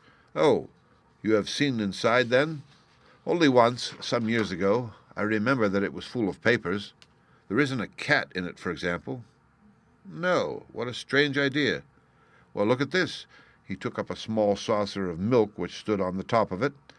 "No, we don't keep a cat, but there is a cheetah and a baboon." "Ah, yes, of course. Well, a cheetah is just a big cat, and yet a saucer of milk does not go very far in satisfying its wants, I dare say. There is one point which I should wish to determine." He squatted down in front of the wooden chair and examined the seat of it with the greatest attention. "Thank you. That is quite settled," said he, rising and putting his lens in his pocket. "Hullo! Here is something interesting." The object which had caught his eye was a small dog lash hung on one corner of the bed. The lash, however, was curled upon itself and tied so as to make a loop of whipcord. "What do you make of that, Watson?" "It's a common enough lash, but I don't know why it should be tied." "That is not quite so common, is it? Ah, me! It's a wicked world, and when a clever man turns his brains to crime, it is the worst of all. I think that I have seen enough now, Miss Stoner, and with your permission we shall walk out upon the lawn." I had never seen my friend's face so grim or his brow so dark as it was when we turned from the scene of this investigation. We had walked several times up and down the lawn, neither Miss Stoner nor myself liking to break in upon his thoughts before he roused himself from his reverie. "It is very essential, Miss Stoner," said he, "that you should follow my advice in every respect." "I shall most certainly do so. The matter is too serious for any hesitation. Your life may depend upon your compliance. I assure you that I am in your hands. In the first place, both my friend and I must spend the night in your room." Both Miss Stoner and I gazed at him in astonishment. "Yes, it must be so. Let me explain. I believe that this is the village inn over there?" "Yes, that is the Crown." "Very good. Your windows would be visible from there?" "Certainly." "You must confine yourself to your room on pretense of a headache when your stepfather comes back. Then, when you hear him retire for the night, you must open the shutters of your window, undo the hasp, put your lamp there as a signal to us, and then withdraw quietly with everything which you are likely to want into the room which you used to occupy. I have no doubt that in spite of the repairs you could manage there for one night." "Oh, yes, easily." "The rest you will leave in our hands." "But what will you do?" "We shall spend the night in your room, and we shall investigate the cause of this noise which has disturbed you." "I believe, Mr. Holmes, that you have already made up your mind," said Miss Stoner, laying her hand upon my companion's sleeve. "Perhaps I have." "Then, for pity's sake, tell me what was the cause of my sister's death. I should prefer to have clearer proofs before I speak." "You can at least tell me whether my own thought is correct, and if she died from some sudden fright?" "No, I do not think so. I think that there was probably some more tangible cause. And now, Miss Stoner, we must leave you, for if Dr. Roylott returned and saw us, our journey would be in vain. Good-bye, and be brave, for if you will do what I have told you, you may rest assured that we shall soon drive away the dangers that threaten you." Sherlock Holmes and I had no difficulty in engaging a bedroom and sitting-room at the Crown Inn. They were on the upper floor, and from our window we could command a view of the avenue gate and of the inhabited wing of Stoke Moran Manor House. At dusk we saw Dr. Grimesby Roylott drive past, his huge form looming up beside the little figure of the lad who drove him. The boy had some slight difficulty in undoing the heavy iron gates, and we heard the hoarse roar of the doctor's voice and saw the fury with which he shook his clenched fist at him. The trap drove on, and a few minutes later we saw a sudden light spring up amongst the trees as the lamp was lit in one of the sitting rooms. "Do you know, Watson," said Holmes, as we sat together in the gathering darkness, "I have really some scruples as to taking you tonight. There is a distinct element of danger." "Can I be of assistance? Your presence might be invaluable. Then I shall certainly come. It is very kind of you. You speak of danger. You have evidently seen more in these rooms than was visible to me." "No, but I fancy that I may have deduced a little more. I imagine that you saw all that I did." "I saw nothing remarkable save the bell rope, and what purpose that could answer, I confess, is more than I can imagine." "You saw the ventilator, too?" "Yes, but I do not think that it is such a very unusual thing to have a small opening between two rooms. It was so small that a rat could hardly pass through." "I knew that we should find a ventilator before ever we came to Stoke Moran." "My dear Holmes." "Oh, yes, I did. You remember in her statement she said that her sister could smell Dr. Roylott's cigar? Now, of course, that suggested at once that there must be a communication between the two rooms. It could only be a small one, or it would have been remarked upon at the coroner's inquiry. I deduced a ventilator." "But what harm can there be in that?" "Well, there is at least a curious coincidence of dates. A ventilator is made, a cord is hung, and a lady who sleeps in the bed dies. Does not that strike you?" "I cannot as yet see any connection. Did you observe anything very peculiar about that bed?" "No. It was clamped to the floor. Did you ever see a bed fastened like that before?" "I cannot say that I have. The lady could not move her bed. It must always be in the same relative position to the ventilator and to the rope, or so we may call it, since it was clearly never meant for a belled pool." "Holmes," I cried, "I seem to see dimly what you're hinting at. We are only just in time to prevent some subtle and horrible crime." "Subtle enough and horrible enough. When a doctor does go wrong, he is the first of criminals. He has nerve and he has knowledge. Palmer and Pritchard were among the heads of their profession. This man strikes even deeper. But I think, Watson, that we shall be able to strike deeper still. But we shall have horrors enough before this night is over. For goodness' sake, let us have a quiet pipe and turn our minds for a few hours to something more cheerful." About 9 o'clock, the light among the trees was extinguished, and all was dark in the direction of the manor house. 2 hours passed slowly away, and then suddenly, just at the stroke of 11, a single bright light shone out right in front of us. "That is our signal," said Holmes, springing to his feet. "It comes from the middle window." As we passed out, he exchanged a few words with the landlord, explaining that we were going on a late visit to an acquaintance, and that it was possible that we might spend the night there. A moment later, we were out on the dark road, a chill wind blowing in our faces, and one yellow light twinkling in front of us through the gloom to guide us on our somber errand. There was little difficulty in entering the grounds, for unrepaired breaches gaped in the old park wall. Making our way among the trees, we reached the lawn, crossed it, and were about to enter through the window, when out from a clump of laurel bushes there darted what seemed to be a hideous and distorted child, who threw itself upon the grass with writhing limbs, and then ran swiftly across the lawn into the darkness. "My God!" I whispered. "Did you see it?" Holmes was for the moment as startled as I. His hand closed like a vise upon my wrist in his agitation. Then he broke into a low laugh and put his lips to my ear. "It is a nice household," he murmured. "That is the baboon." I had forgotten the strange pets which the doctor affected. There was a cheetah, too. Perhaps we might find it upon our shoulders at any moment. I confess that I felt easier in my mind when, after following Holmes' example and slipping off my shoes, I found myself inside the bedroom. My companion noiselessly closed the shutters, moved the lamp onto the table, and cast his eyes around the room. All was as we had seen it in the daytime. Then, creeping up to me and making a trumpet of his hand, he whispered into my ear again so gently that it was all that I could do to distinguish the words. The least sound would be fatal to our plans. I nodded to show that I had heard. We must sit without light. He would see it through the ventilator. I nodded again. Do not go to sleep. Your very life may depend upon it. Have your pistol ready in case we should need it. I will sit on the side of the bed, and you in that chair. I took out my revolver and laid it on the corner of the table. Holmes had brought up a long, thin cane, and this he placed upon the bed beside him. By it he laid the box of matches and the stump of a candle. Then he turned down the lamp, and we were left in darkness. How shall I ever forget that dreadful vigil?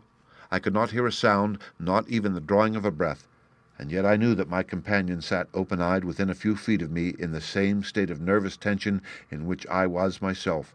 The shutters cut off the least ray of light, and we waited in absolute darkness.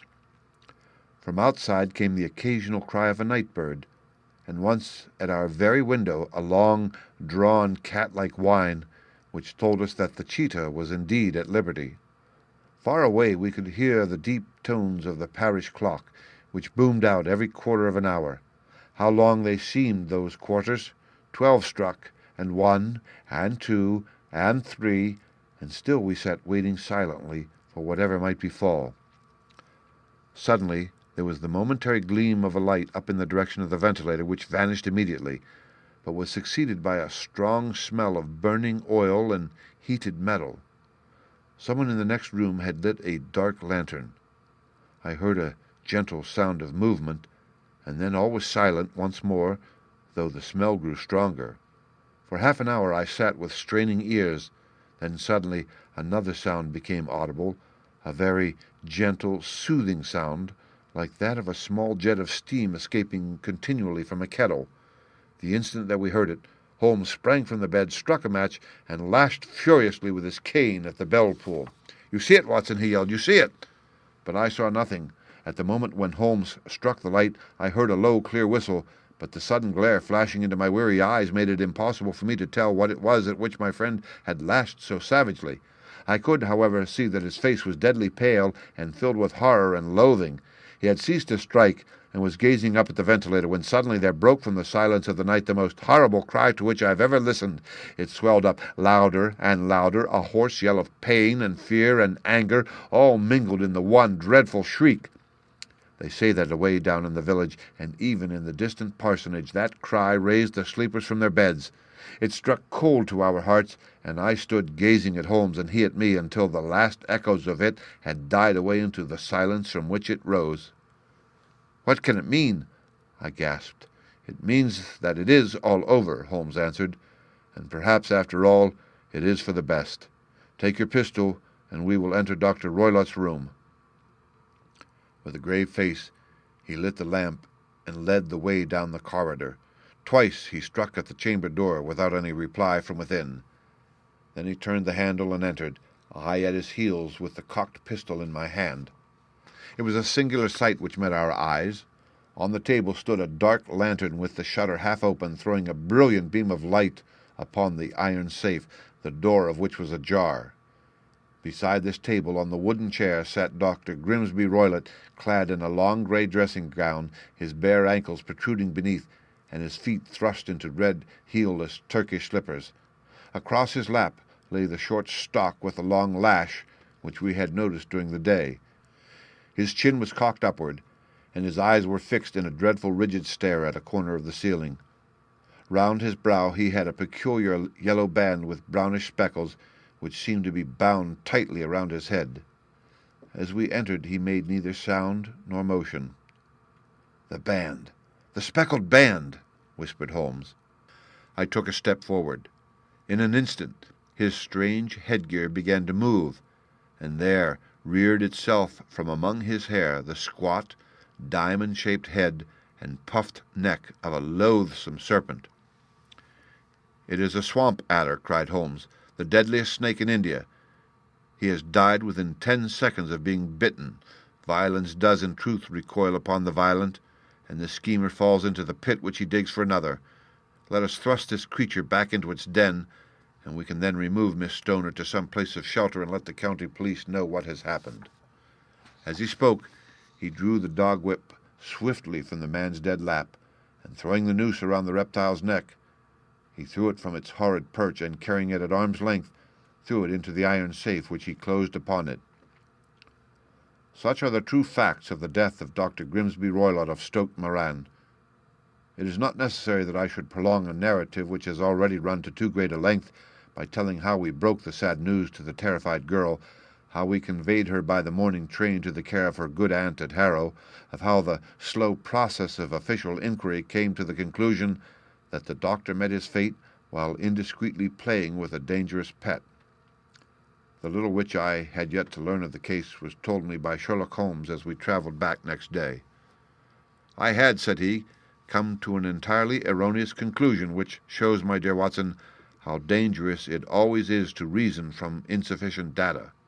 The presence of the gipsies and the use of the word band, which was used by the poor girl, no doubt, to explain the appearance which she had caught upon a hurried glimpse of by the light of her match, were sufficient to put me upon an entirely wrong scent. I can only claim the merit that I instantly reconsidered my position when, however, it became clear to me that whatever danger threatened an occupant of the room could not come either from the window or the door. My attention was speedily drawn, as I have already remarked to you, to this ventilator and to the bell rope which hung down to the bed. The discovery that this was a dummy, and that the bed was clamped to the floor, instantly gave rise to the suspicion that the rope was there as a bridge for something passing through the hole and coming to the bed. The idea of a snake instantly occurred to me, and when I coupled it with my knowledge that the doctor was furnished with a supply of creatures from India, I felt that I was probably on the right track.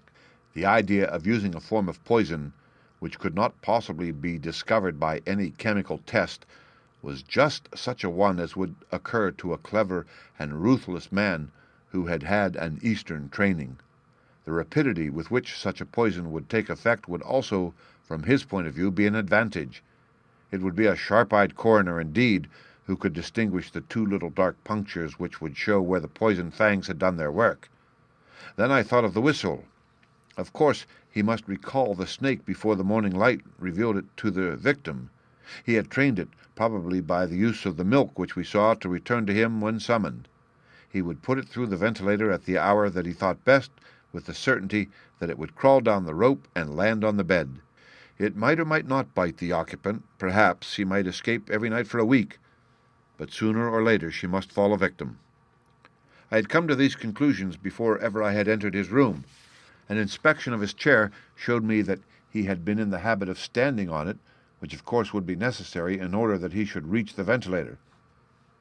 The sight of the safe, the saucer of milk, and the loop of whipcord were enough to finally dispel any doubts which may have remained. The metallic clang heard by Miss Stoner was obviously caused by her stepfather hastily closing the door of his safe upon its terrible occupant. Having once made up my mind, you know the steps which I took in order to put the matter to the proof. I heard the creature hiss, as I have no doubt that you did also, and I instantly lit the light and attacked it, with the result of driving it through the ventilator, and also with the result of causing it to turn upon its master at the other side. Some of the blows of my cane came home and roused its snakish temper, so that it flew upon the person it saw. In this way I am no doubt indirectly responsible for Dr. Grimsby Roylett's death, and I cannot say that it is likely to weigh very heavily upon my conscience. The end. Read by Rick Kistner for Lit2Go on the web at fcit.usf.edu.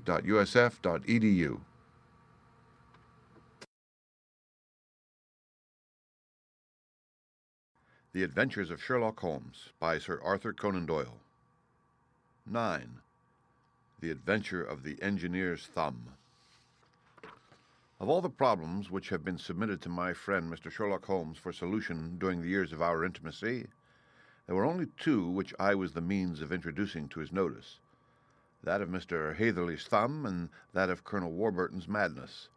Of these, the latter may have afforded a finer field for an acute and original observer, but the other was so strange in its inception and so dramatic in its detail that it may be the more worthy of being placed upon record, even if it gave my friend fewer openings for those deductive methods of reasoning by which he achieved such remarkable results.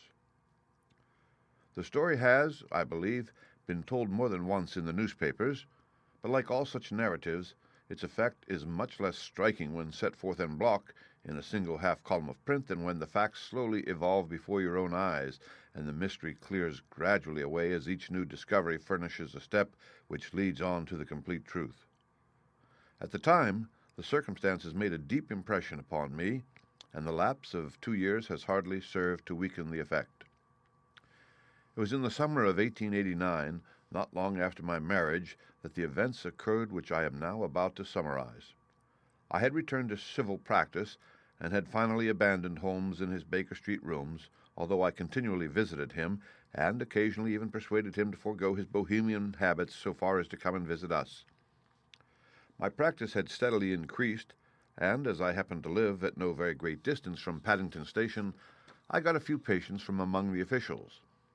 One of these, whom I had cured of a painful and lingering disease, was never weary of advertising my virtues, and of endeavoring to send me on every sufferer over whom he might have any influence. One morning, at a little before 7 o'clock, I was awakened by the maid tapping at the door to announce that 2 men had come from Paddington and were waiting in the consulting room. I dressed hurriedly, for I knew by experience that railway cases were seldom trivial, and hastened downstairs. As I descended, my old ally, the guard, came out of the room and closed the door tightly behind him. "I've got him here," he whispered, jerking his thumb over his shoulder. "He's all right." "What is it, then?" I asked, for his manner suggested that it was some strange creature which he had caged up in my room. "It's a new patient," he whispered. "I thought I'd bring him round myself, then he couldn't slip away. There he is, all safe and sound. I must go now, doctor. I have my duties, just the same as you." And off he went, this trusty tout, without even giving me time to thank him. I entered my consulting room and found a gentleman seated by the table. He was quietly dressed in a suit of heather tweed with a soft cloth cap which he had laid down upon my books. Round one of his hands he had a handkerchief wrapped, which was mottled all over with blood-stains. He was young, not more than 25, I should say, with a strong, masculine face, but he was exceedingly pale and gave me the impression of a man who was suffering from some strong agitation which it took all his strength of mind to control. "I am sorry to knock you up so early, doctor," said he, "but I have had a very serious accident during the night. I came in by train this morning, and on inquiring at Paddington as to where I might find a doctor, a worthy fellow very kindly escorted me here. I gave the maid a card, but I see that she has left it upon the side table." I took it up and glanced at it. "Mr. Victor Hatherley, hydraulic engineer, 16A Victoria Street, 3rd floor." That was the name, style, and abode of my morning visitor. "I regret that I have kept you waiting," said I, sitting down in my library chair. "You are fresh from a night journey, I understand, which is in itself a monotonous occupation." "Oh, my night could not be called monotonous," said he, and laughed. He laughed very heartily, with a high, ringing note, leaning back in his chair and shaking his sides. All my medical instincts rose up against that laugh. "Stop it," I cried. "Pull yourself together," and I poured out some water from a carafe. It was useless, however. He was off in one of those hysterical outbursts which come upon a strong nature when some great crisis is over and gone. Presently he came to himself once more, very weary and pale-looking. "I have been making a fool of myself," he gasped. "Not at all. Drink this." I dashed some brandy into the water, and the colour began to come back to his bloodless cheeks. "That's better," said he. "And now, doctor, perhaps you would kindly attend to my thumb, or rather to the place where my thumb used to be." He unwound the handkerchief and held out his hand. It gave even my hardened nerves a shudder to look at it. There were 4 protruding fingers and a horrid, red, spongy surface where the thumb should have been. It had been hacked or torn right out from the roots. "Good heavens!" I cried. "This is a terrible injury. It must have bled considerably." "Yes, it did. I fainted when it was done, and I think that I must have been senseless for a long time. When I came to, I found that it was still bleeding, so I tied one end of my handkerchief very tightly around the wrist and braced it up with a twig." "Excellent. You should have been a surgeon." "It is a question of hydraulics, you see, and came within my own province." "This has been done," said I, examining the wound, "by a very heavy and sharp instrument." "A thing like a cleaver," said he. "An accident, I presume?" "By no means." "What? A murderous attack?" "Very murderous indeed. You horrify me." I sponged the wound, cleaned it, dressed it, and finally covered it over with cotton wadding and carbolized bandages. He lay back without wincing, though he bit his lip from time to time. "How is that?" I asked when I had finished. "Capital. Between your brandy and your bandage I feel a new man. I was very weak, but I have had a good deal to go through." "Perhaps you had better not speak of the matter. It is evidently trying to your nerves." "Oh, no, not now. I shall have to tell my tale to the police, but between ourselves, if it were not for the convincing evidence of this wound of mine, I should be surprised if they believed my statement, for it is a very extraordinary one, and I have not much in the way of proof with which to back it up. And even if they believe me, the clues which I can give them are so vague that it is a question whether justice will be done." "Ah!" cried I. "If it is anything in the nature of a problem which you desire to see solved, I should strongly recommend you to come to my friend Mr. Sherlock Holmes before you go to the official police." "Oh, I have heard of that fellow," answered my visitor, "and I should be very glad if he would take the matter up, though of course I must use the official police as well. Would you give me an introduction to him?" "I'll do better. I'll take you round to him myself." "I should be immensely obliged to you." "We'll call a cab and go together. We shall just be in time to have a little breakfast with him. Do you feel equal to it?" "Yes, I shall not feel easy until I have told my story."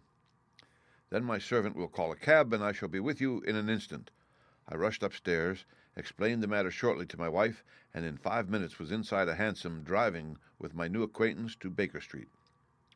Sherlock Holmes was, as I expected, lounging about his sitting-room in his dressing-gown, reading the agony column of the Times, and smoking his before-breakfast pipe, which was composed of all the plugs and dawdles left from his smokes of the day before, all carefully dried and collected on the corner of the mantelpiece. He received us in his quietly genial fashion, ordered fresh rashers and eggs, and joined us in a hearty meal. When it was concluded, he settled our new acquaintance upon the sofa, placed a pillow beneath his head, and laid a glass of brandy and water within his reach. "It is easy to see that your experience has been no common one, Mr. Hatherley," said he. "Pray lie down there and make yourself absolutely at home. Tell us what you can, but stop when you are tired, and keep up your strength with a little stimulant." "Thank you," said my patient, "but I have felt another man since the doctor bandaged me, and I think that your breakfast has completed the cure. I shall take up as little of your valuable time as possible, so I shall start at once upon my peculiar experiences." Holmes sat in his big armchair with the weary, heavy-lidded expression which veiled his keen and eager nature, while I sat opposite to him, and we listened in silence to the strange story which our visitor detailed to us. "You must know," said he, "that I am an orphan and a bachelor, residing alone in lodgings in London. By profession I am a hydraulic engineer, and I have had considerable experience of my work during the 7 years that I was apprenticed to Venner and Matheson, the well-known firm of Greenwich. 2 years ago, having served my time, and having also come into a fair sum of money through my poor father's death, I determined to start in business for myself and took professional chambers in Victoria Street. I suppose that everyone finds his first independent start in business a dreary experience. To me it has been exceptionally so. During 2 years I have had my 3 consultations and 1 small job, and that is absolutely all that my profession has brought me. My gross takings amount to £27 10s. Every day, from 9 in the morning until 4 in the afternoon, I waited in my little den until at last my heart began to sink, and I came to believe that I should never have any practice at all. Yesterday, however, just as I was thinking of leaving the office, my clerk entered to say that there was a gentleman waiting who wished to see me upon business. He brought up a card, too, with the name of Colonel Lysander Stark engraved upon it. Close at his heels came the colonel himself, a man rather over the middle size, but of an exceeding thinness. I do not think that I have ever seen so thin a man. His whole face sharpened away into nose and chin, and the skin of his cheeks was drawn quite tense over his outstanding bones. Yet this emaciation seemed to be his natural habit, and due to no disease, for his eye was bright, his step brisk, and his bearing assured. He was plainly but neatly dressed, and his age, I should judge, would be nearer 40 than 30. "Mr. Hatherley," said he, with something of a German accent, "you have been recommended to me, Mr. Hatherley, as being a man who is not only proficient in his profession, but is also discreet and capable of preserving a secret." I bowed, feeling as flattered as any young man would at such an address. "May I ask who it was who gave me so good a character?" "Well, perhaps it is better that I should not tell you that just at this moment. I have it from the same source that you are both an orphan and a bachelor, and are residing alone in London." "That is quite correct," I answered, "but you will excuse me if I say that I cannot see how all this bears upon my professional qualifications. I understand that it was on a professional matter that you wished to speak to me." "Undoubtedly so. But you will find that all I say is really to the point. I have a professional commission for you, but absolute secrecy is quite essential. Absolute secrecy, you understand, and of course we may expect that more from a man who is alone than from one who lives in the bosom of his family." "If I promise to keep a secret," said I, "you may absolutely depend upon my doing so." He looked very hard at me as I spoke, and it seemed to me that I had never seen so suspicious and questioning an eye. "Do you promise, then?" said he at last. "Yes, I promise. Absolute and complete silence before, during, and after. No reference to the matter at all, either in word or writing." "I have already given you my word." "Very good." He suddenly sprang up, and darting like lightning across the room, he flung open the door. The passage outside was empty. "That's all right," said he, coming back. "I know that clerks are sometimes curious as to their master's affairs. Now we can talk in safety." He drew up his chair very close to mine and began to stare at me again with the same questioning and thoughtful look. A feeling of repulsion and of something akin to fear had begun to rise within me at the strange antics of this fleshless man. Even my dread of losing a client could not restrain me from showing my impatience. "I beg that you will state your business, sir," said I. "My time is of value. Heaven forgive me for that last sentence, but the words came to my lips." "How would 50 guineas for a night's work suit you?" he asked. "Most admirably." "I say a night's work, but an hour's would be nearer the mark. I simply want your opinion about a hydraulic stamping machine which has got out of gear. If you show us what is wrong, we shall soon set it right ourselves. What do you think of such a commission as that?" "The work appears to be light and the pay munificent." "Precisely so. We shall want you to come tonight by the last train." "Where to?" "To Eyford in Berkshire. It is a little place near the borders of Oxfordshire and within 7 miles of Reading. There is a train from Paddington which would bring you there at about 11:15. "Very good. I shall come down in a carriage to meet you." "There is a drive, then?" "Yes. Our little place is quite out in the country. It is a good 7 miles from Eyford Station." "Then we can hardly get there before midnight. I suppose there would be no chance of a train back. I should be compelled to stop the night." "Yes, we could easily give you a shakedown." "That is very awkward. Could I not come at some more convenient hour?" "We have judged it best that you should come late. It is to recompense you for any inconvenience that we are paying to you, a young and unknown man, a fee which would buy an opinion from the very heads of your profession. Still, of course, if you would like to draw out of the business, there is plenty of time to do so." I thought of the 50 guineas, and of how very useful they would be to me. "Not at all," said I. "I shall be very happy to accommodate myself to your wishes. I should like, however, to understand a little more clearly what it is that you wish me to do." "Quite so. It is very natural that the pledge of secrecy which we have exacted from you should have aroused your curiosity. I have no wish to commit you to anything without your having it all laid before you. I suppose that we are absolutely safe from eavesdroppers?" "Entirely." "Then the matter stands thus. You are probably aware that fuller's earth is a valuable product, and that it is only found in 1 or 2 places in England?" "I have heard so." "Some little time ago I bought a small place, a very small place, within 10 miles of Reading. I was fortunate enough to discover that there was a deposit of fuller's earth in one of my fields. On examining it, however, I found that this deposit was a comparatively small one, and that it formed a link between 2 very much larger ones upon the right and left, both of them, however, in the grounds of my neighbours. These good people were absolutely ignorant that their land contained that which was quite as valuable as a gold mine. Naturally, it was to my interest to buy their land before they discovered its true value, but unfortunately I had no capital by which I could do this. I took a few of my friends into the secret, however, and they suggested that we should quietly and secretly work our own little deposit, and in this way we should earn the money which would enable us to buy the neighboring fields. This we have now been doing for some time, and in order to help us in our operations we erected a hydraulic press. This press, as I have already explained, has got out of order, and we wish your advice upon the subject.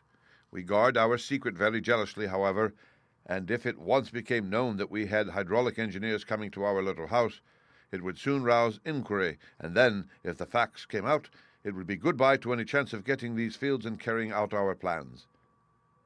That is why I have made you promise me that you will not tell a human being that you are going to Iford tonight. I hope that I make it all plain." "I quite follow you," said I. "The only point which I could not quite understand was what use you could make of a hydraulic press in excavating Fuller's earth, which, as I understand, is dug out like gravel from a pit." "Aha!" said he carelessly. "We have our own process. We compress the earth into bricks so as to remove them without revealing what they are. But that is a mere detail. I have taken you fully into my confidence now, Mr. Hatherley, and I have shown you how I trust you." He rose as he spoke. "I shall expect you then at Iford at 11:15. "I shall certainly be there." "And not a word to a soul." He looked at me with a long, last questioning gaze, and then, pressing my hand in a cold, dank grasp, he hurried from the room. Well, when I came to think it all over in cool blood, I was very much astonished, as you may both think, at this sudden commission which had been entrusted to me. On the one hand, of course, I was glad, for the fee was at least tenfold what I should have asked had I set a price upon my own services, and it was possible that this order might lead to other ones. On the other hand, the face and manner of my patron had made me an unpleasant impression, and I could not think that his explanation of the Fuller's earth was sufficient to explain the necessity for my coming at midnight, and his extreme anxiety lest I should tell anyone of my errand. However, I threw all fear to the winds, ate a hearty supper, drove to Paddington, and started off, having obeyed to the letter the injunction as to holding my tongue. At Reading I had to change not only my carriage but my station. However, I was in time for the last train to Iford, and I reached the little dim-lit station after 11 o'clock. I was the only passenger who got out there, and there was no one upon the platform save a single sleepy porter with a lantern. As I passed out through the wicket gate, however, I found my acquaintance of the morning waiting in the shadow upon the other side. Without a word, he grasped my arm and hurried me into a carriage, the door of which was standing open. He drew up the windows on either side, tapped on the woodwork, and away we went as fast as the horse could go. "One horse?" interjected Holmes. "Yes, only one." "Did you observe the color?" "Yes. I saw it by the sidelights when I was stepping into the carriage. It was a chestnut." "Tired-looking or fresh?" "Oh, fresh and glossy." "Thank you. I am sorry to have interrupted you. Pray continue with your most interesting statement." "Anyway, we went then, and we drove for at least an hour. Colonel Lysander Stark had said that it was only 7 miles, but I should think from the rate that we seemed to go, and from the time that we took, that it must have been nearer 12. He sat at my side in silence all the time, and I was aware more than once, when I glanced in his direction, that he was looking at me with great intensity. The country roads seemed to be not very good in that part of the world, for we lurched and jolted terribly. I tried to look out of the windows to see something of where we were, but they were made of frosted glass, and I could make out nothing save the occasional bright blur of a passing light. Now and then I hazarded some remark to break the monotony of the journey, but the colonel answered only in monosyllables, and the conversation soon flagged. At last, however, the bumping of the road was exchanged for the crisp smoothness of a gravel drive, and the carriage came to a stand. Colonel Lysander Stark sprang out, and, as I followed after him, pulled me swiftly into a porch which gaped in front of us. We stepped, as it were, right out of the carriage and into the hall, so that I failed to catch the most fleeting glance of the front of the house. The instant that I had crossed the threshold, the door slammed heavily behind us, and I heard faintly the rattle of the wheels as the carriage drove away. It was pitch dark inside the house, and the colonel fumbled about looking for matches and muttering under his breath. Suddenly a door opened at the other end of the passage, and a long golden bar of light shot out in our direction. It grew broader, and a woman appeared with a lamp in her hand, which she held above her head, pushing her face forward and peering at us. I could see that she was pretty, and from the gloss with which the light shone upon her dark dress, I knew that it was a rich material. She spoke a few words in a foreign tongue, in a tone as though asking a question, and when my companion answered in a gruff monosyllable, she gave such a start that the lamp nearly fell from her hand. Colonel Stark went up to her, whispered something in her ear, and then, pushing her back into the room from whence she had come, He walked towards me again with the lamp in his hand. "Perhaps you will have the kindness to wait in this room for a few minutes," said he, throwing open another door. It was a quiet little, plainly furnished room with a round table in the center, on which several German books were scattered. Colonel Stark laid down the lamp on the top of a harmonium beside the door. "I shall not keep you waiting an instant," said he, and vanished into the darkness. I glanced at the books upon the table, and in spite of my ignorance of German, I could see that two of them were treatises on science, the others being volumes of poetry. Then I walked across to the window, hoping that I might catch some glimpse of the countryside, but an oak shutter heavily barred was folded across it. It was a wonderfully silent house. There was an old clock ticking loudly somewhere in the passage, but otherwise everything was deadly still. A vague feeling of uneasiness began to steal over me. Who were these German people, and what were they doing living in this strange, out-of-the-way place? And where was the place? I was 10 miles or so from Eiford, that was all I knew, but whether north, south, east, or west, I had no idea. For that matter, Reading and possibly other large towns were within the radius, so the place might not be so secluded after all. Yet it was quite certain from the absolute stillness that we were in the country. I paced up and down the room, humming a tune under my breath to keep up my spirits and feeling that I was thoroughly earning my 50-guinea fee. Suddenly, without any preliminary sound in the midst of the utter stillness, the door of my room swung slowly open. The woman was standing in the aperture, the darkness of the hall behind her, the yellow light from my lamp beating upon her eager and beautiful face. I could see at a glance that she was sick with fear, and the sight sent a chill to my own heart. She held up one shaking finger to warn me to be silent, and she shot a few whispered words of broken English at me, her eyes glancing back like those of a frightened horse into the gloom behind her.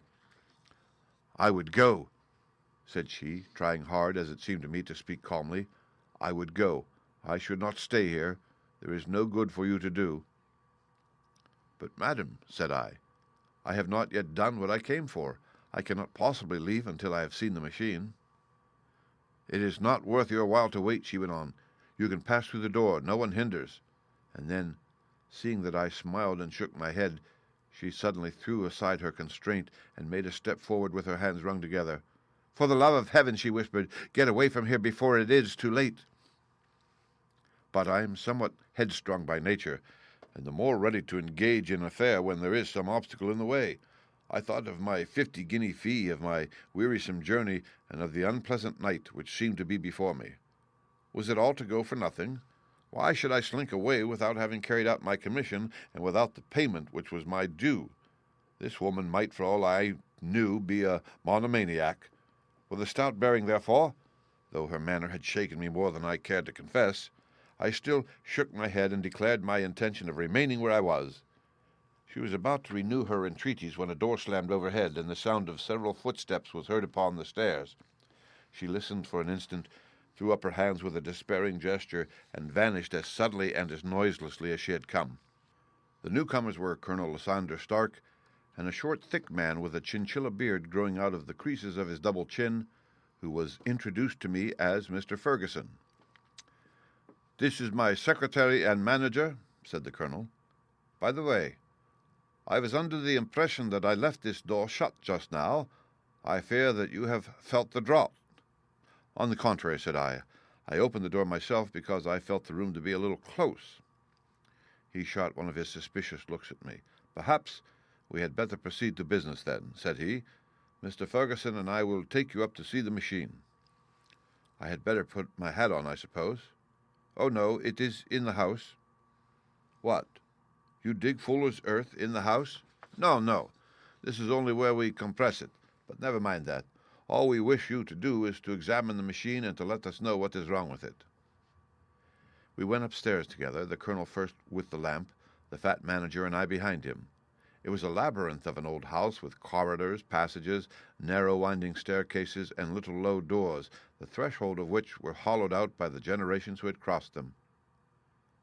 There were no carpets, and no signs of any furniture above the ground floor, while the plaster was peeling off the walls and the damp was breaking through in green, unhealthy blotches.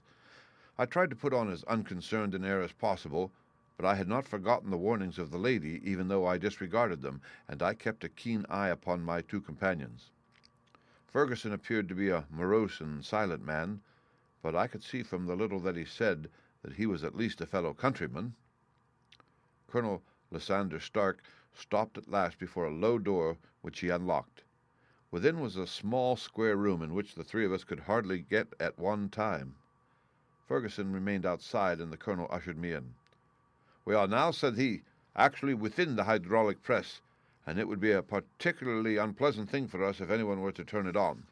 The ceiling of this small chamber is really the end of the descending piston, and it comes down with the force of many tons upon this metal floor.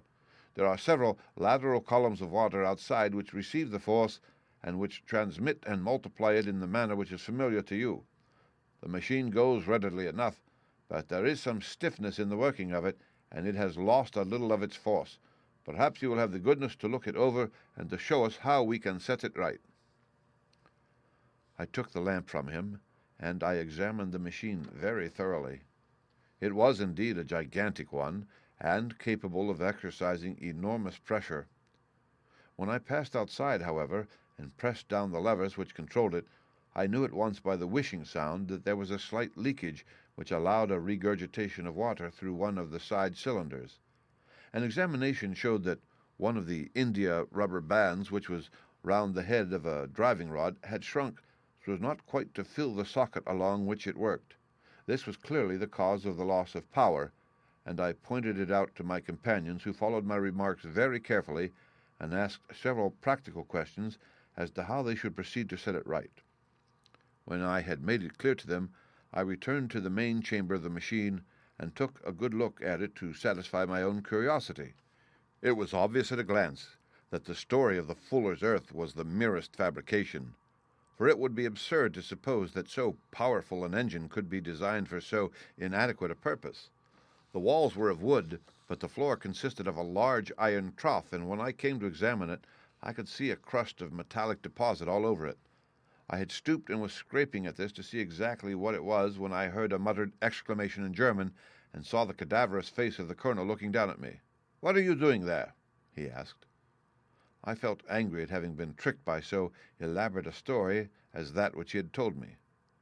"I was admiring your fuller's earth," said I. "I think that I should be better able to advise you as to your machine if I knew what the exact purpose was for which it was used." The instant that I uttered the words, I regretted the rashness of my speech. His face set hard, and a baleful light sprang up in his grey eyes. "Very well," said he. "You shall know all about the machine." He took a step backward, slammed the little door, and turned the key in the lock. I rushed towards it and pulled at the handle, but it was quite secure, and did not give in the least to my kicks and shoves. "Hello!" I yelled. "Hello! Colonel, let me out!" And then, suddenly in the silence, I heard a sound which sent my heart into my mouth. It was the clank of the levers and the swish of the leaking cylinder. He had set the engine at work. The lamp still stood upon the floor where I had placed it when examining the trough. By its light I saw that the black ceiling was coming down upon me, slowly, jerkily, but, as none knew better than myself, with a force which must within a minute grind me to a shapeless pulp. I threw myself screaming against the door, and dragged with my nails at the lock. I implored the colonel to let me out, but the remorseless clanking of the levers drowned my cries. The ceiling was only a foot or two above my head, and with my hand upraised I could feel its hard, rough surface. Then it flashed through my mind that the pain of my death would depend very much upon the position in which I met it. If I lay on my face, the weight would come upon my spine, and I shuddered to think of that dreadful snap. Easier the other way, perhaps, and yet had I the nerve to lie and look up at that deadly black shadow wavering down upon me? Already I was unable to stand erect when my eye caught something which brought a gush of hope back into my heart. I have said that though the floor and ceiling were of iron, the walls were of wood. As I gave a last hurried glance around, I saw a thin line of yellow light between two of the boards, which broadened and broadened as a small panel was pushed backwards. For an instant I could hardly believe that here was indeed a door which led away from death. The next instant I threw myself through and lay half fainting upon the other side. The panel had closed again behind me, but the crash of the lamp and a few moments afterwards the clang of the two slabs of metal told me how narrow had been my escape. I was recalled to myself by a frantic plucking at my wrist, and I found myself lying upon the stone floor of a narrow chamber while a woman bent over me and tugged at me with her left hand, while she held a candle in her right. It was the same good friend whose warning I had so foolishly rejected. "Come, come," she cried breathlessly. "They will be here in a moment. They will see that you are not there. Oh, do not waste this so precious time, but come." This time, at least, I did not scorn her advice. I staggered to my feet and ran with her along the corridor and down a winding stair. The ladder led to another broad passage, and just as we reached it, we heard the sound of running feet and the shouting of two voices, one answering the other from the floor on which we were and from the one beneath. My guide stopped and looked about her like one who is at her wit's end. Then she threw open a door which led into a bedroom, through the window of which the moon was shining brightly. "It is your only chance," said she. "It is high, but it may be that you can jump it." As she spoke, a light sprang into view at the further end of the passage, and I saw the lean figure of Colonel Lysander Stark rushing forward with a lantern in one hand and a weapon like a butcher's cleaver in the other. I rushed across the bedroom, flung open the window, and looked out. How quiet and sweet and wholesome the garden looked in the moonlight, and it could not be more than 30 feet down. I clambered out upon the sill, but I hesitated to jump until I should have heard what passed between my saviour and the ruffian who pursued me. If she were ill-used, then at any risks I was determined to go back to her assistance. The thought had hardly flashed through my mind before he was at the door, pushing his way past her, but she threw her arms around him and tried to hold him back.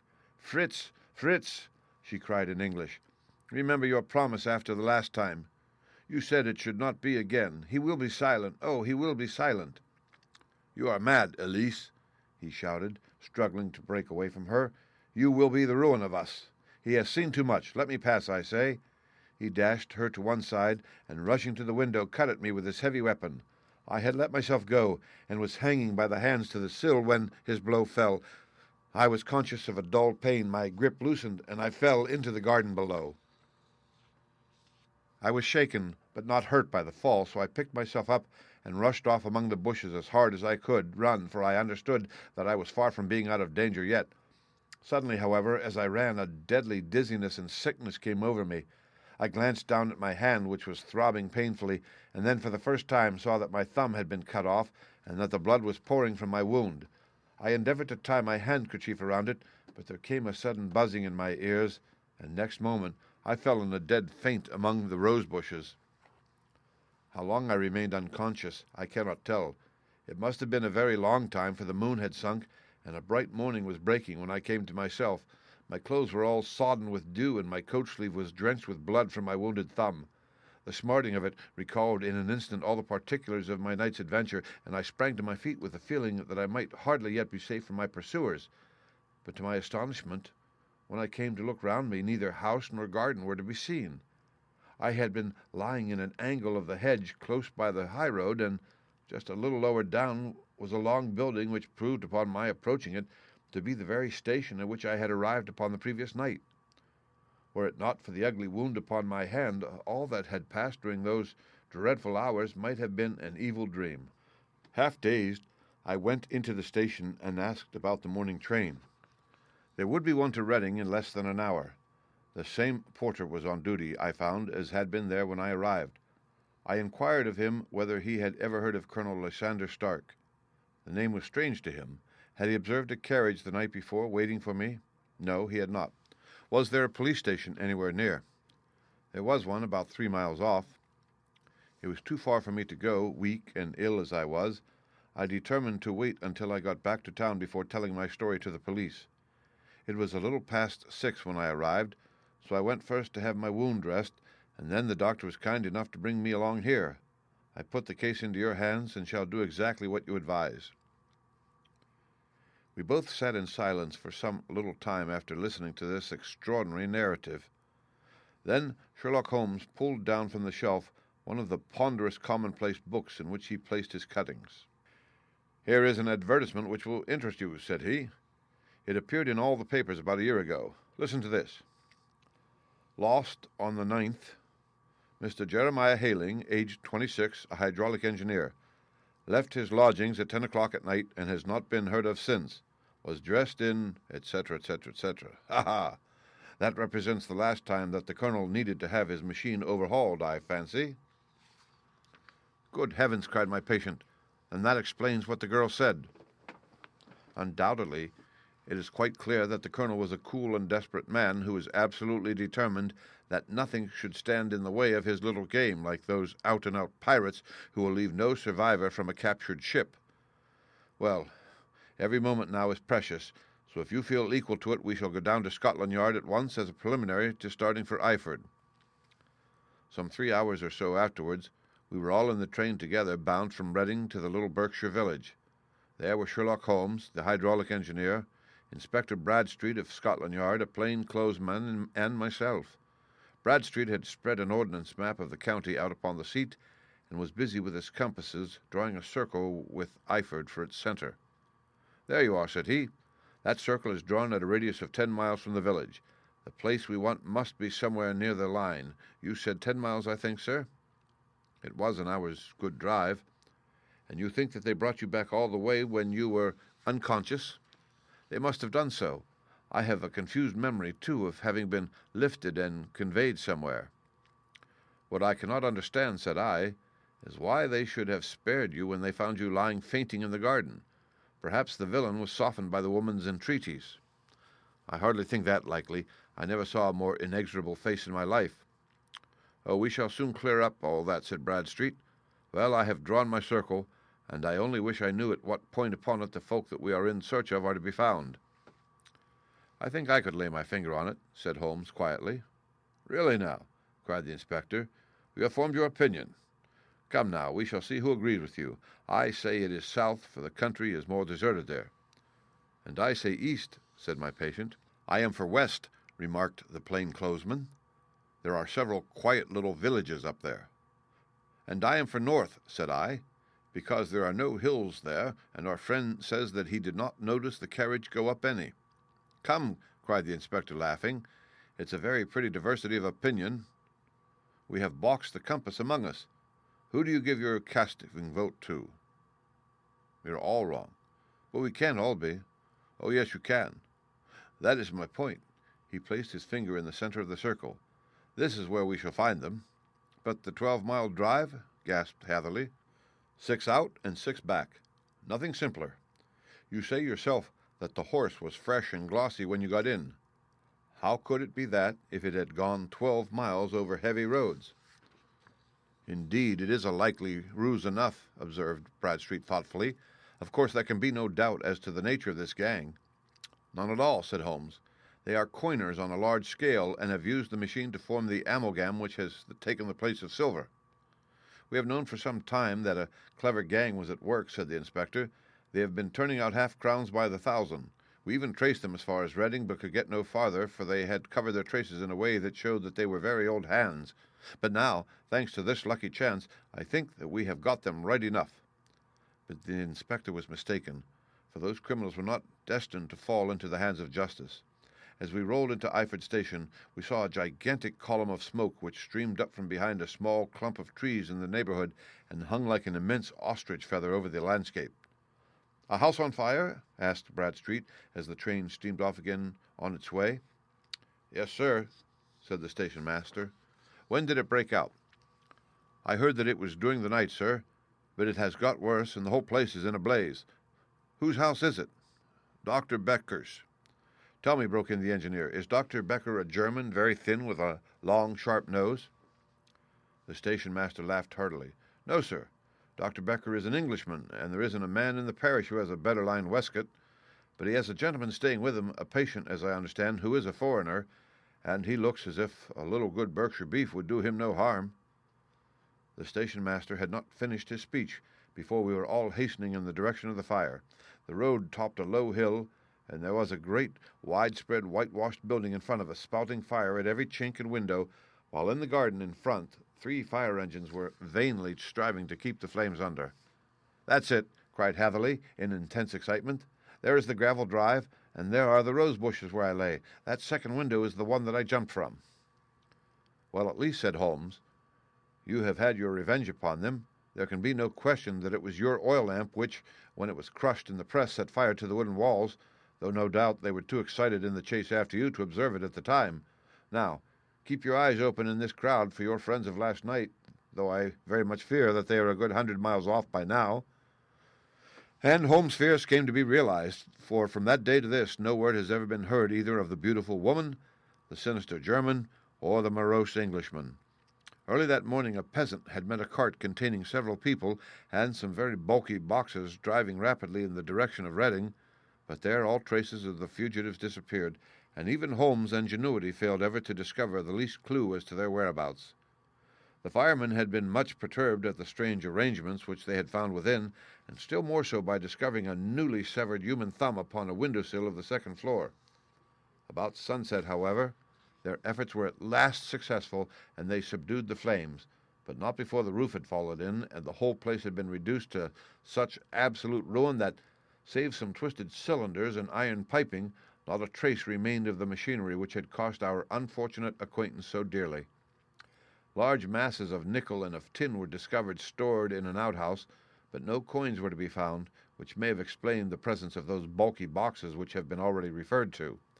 How our hydraulic engineer had been conveyed from the garden to the spot where he recovered his senses might have remained forever a mystery were it not for the soft mold which told us a very plain tale.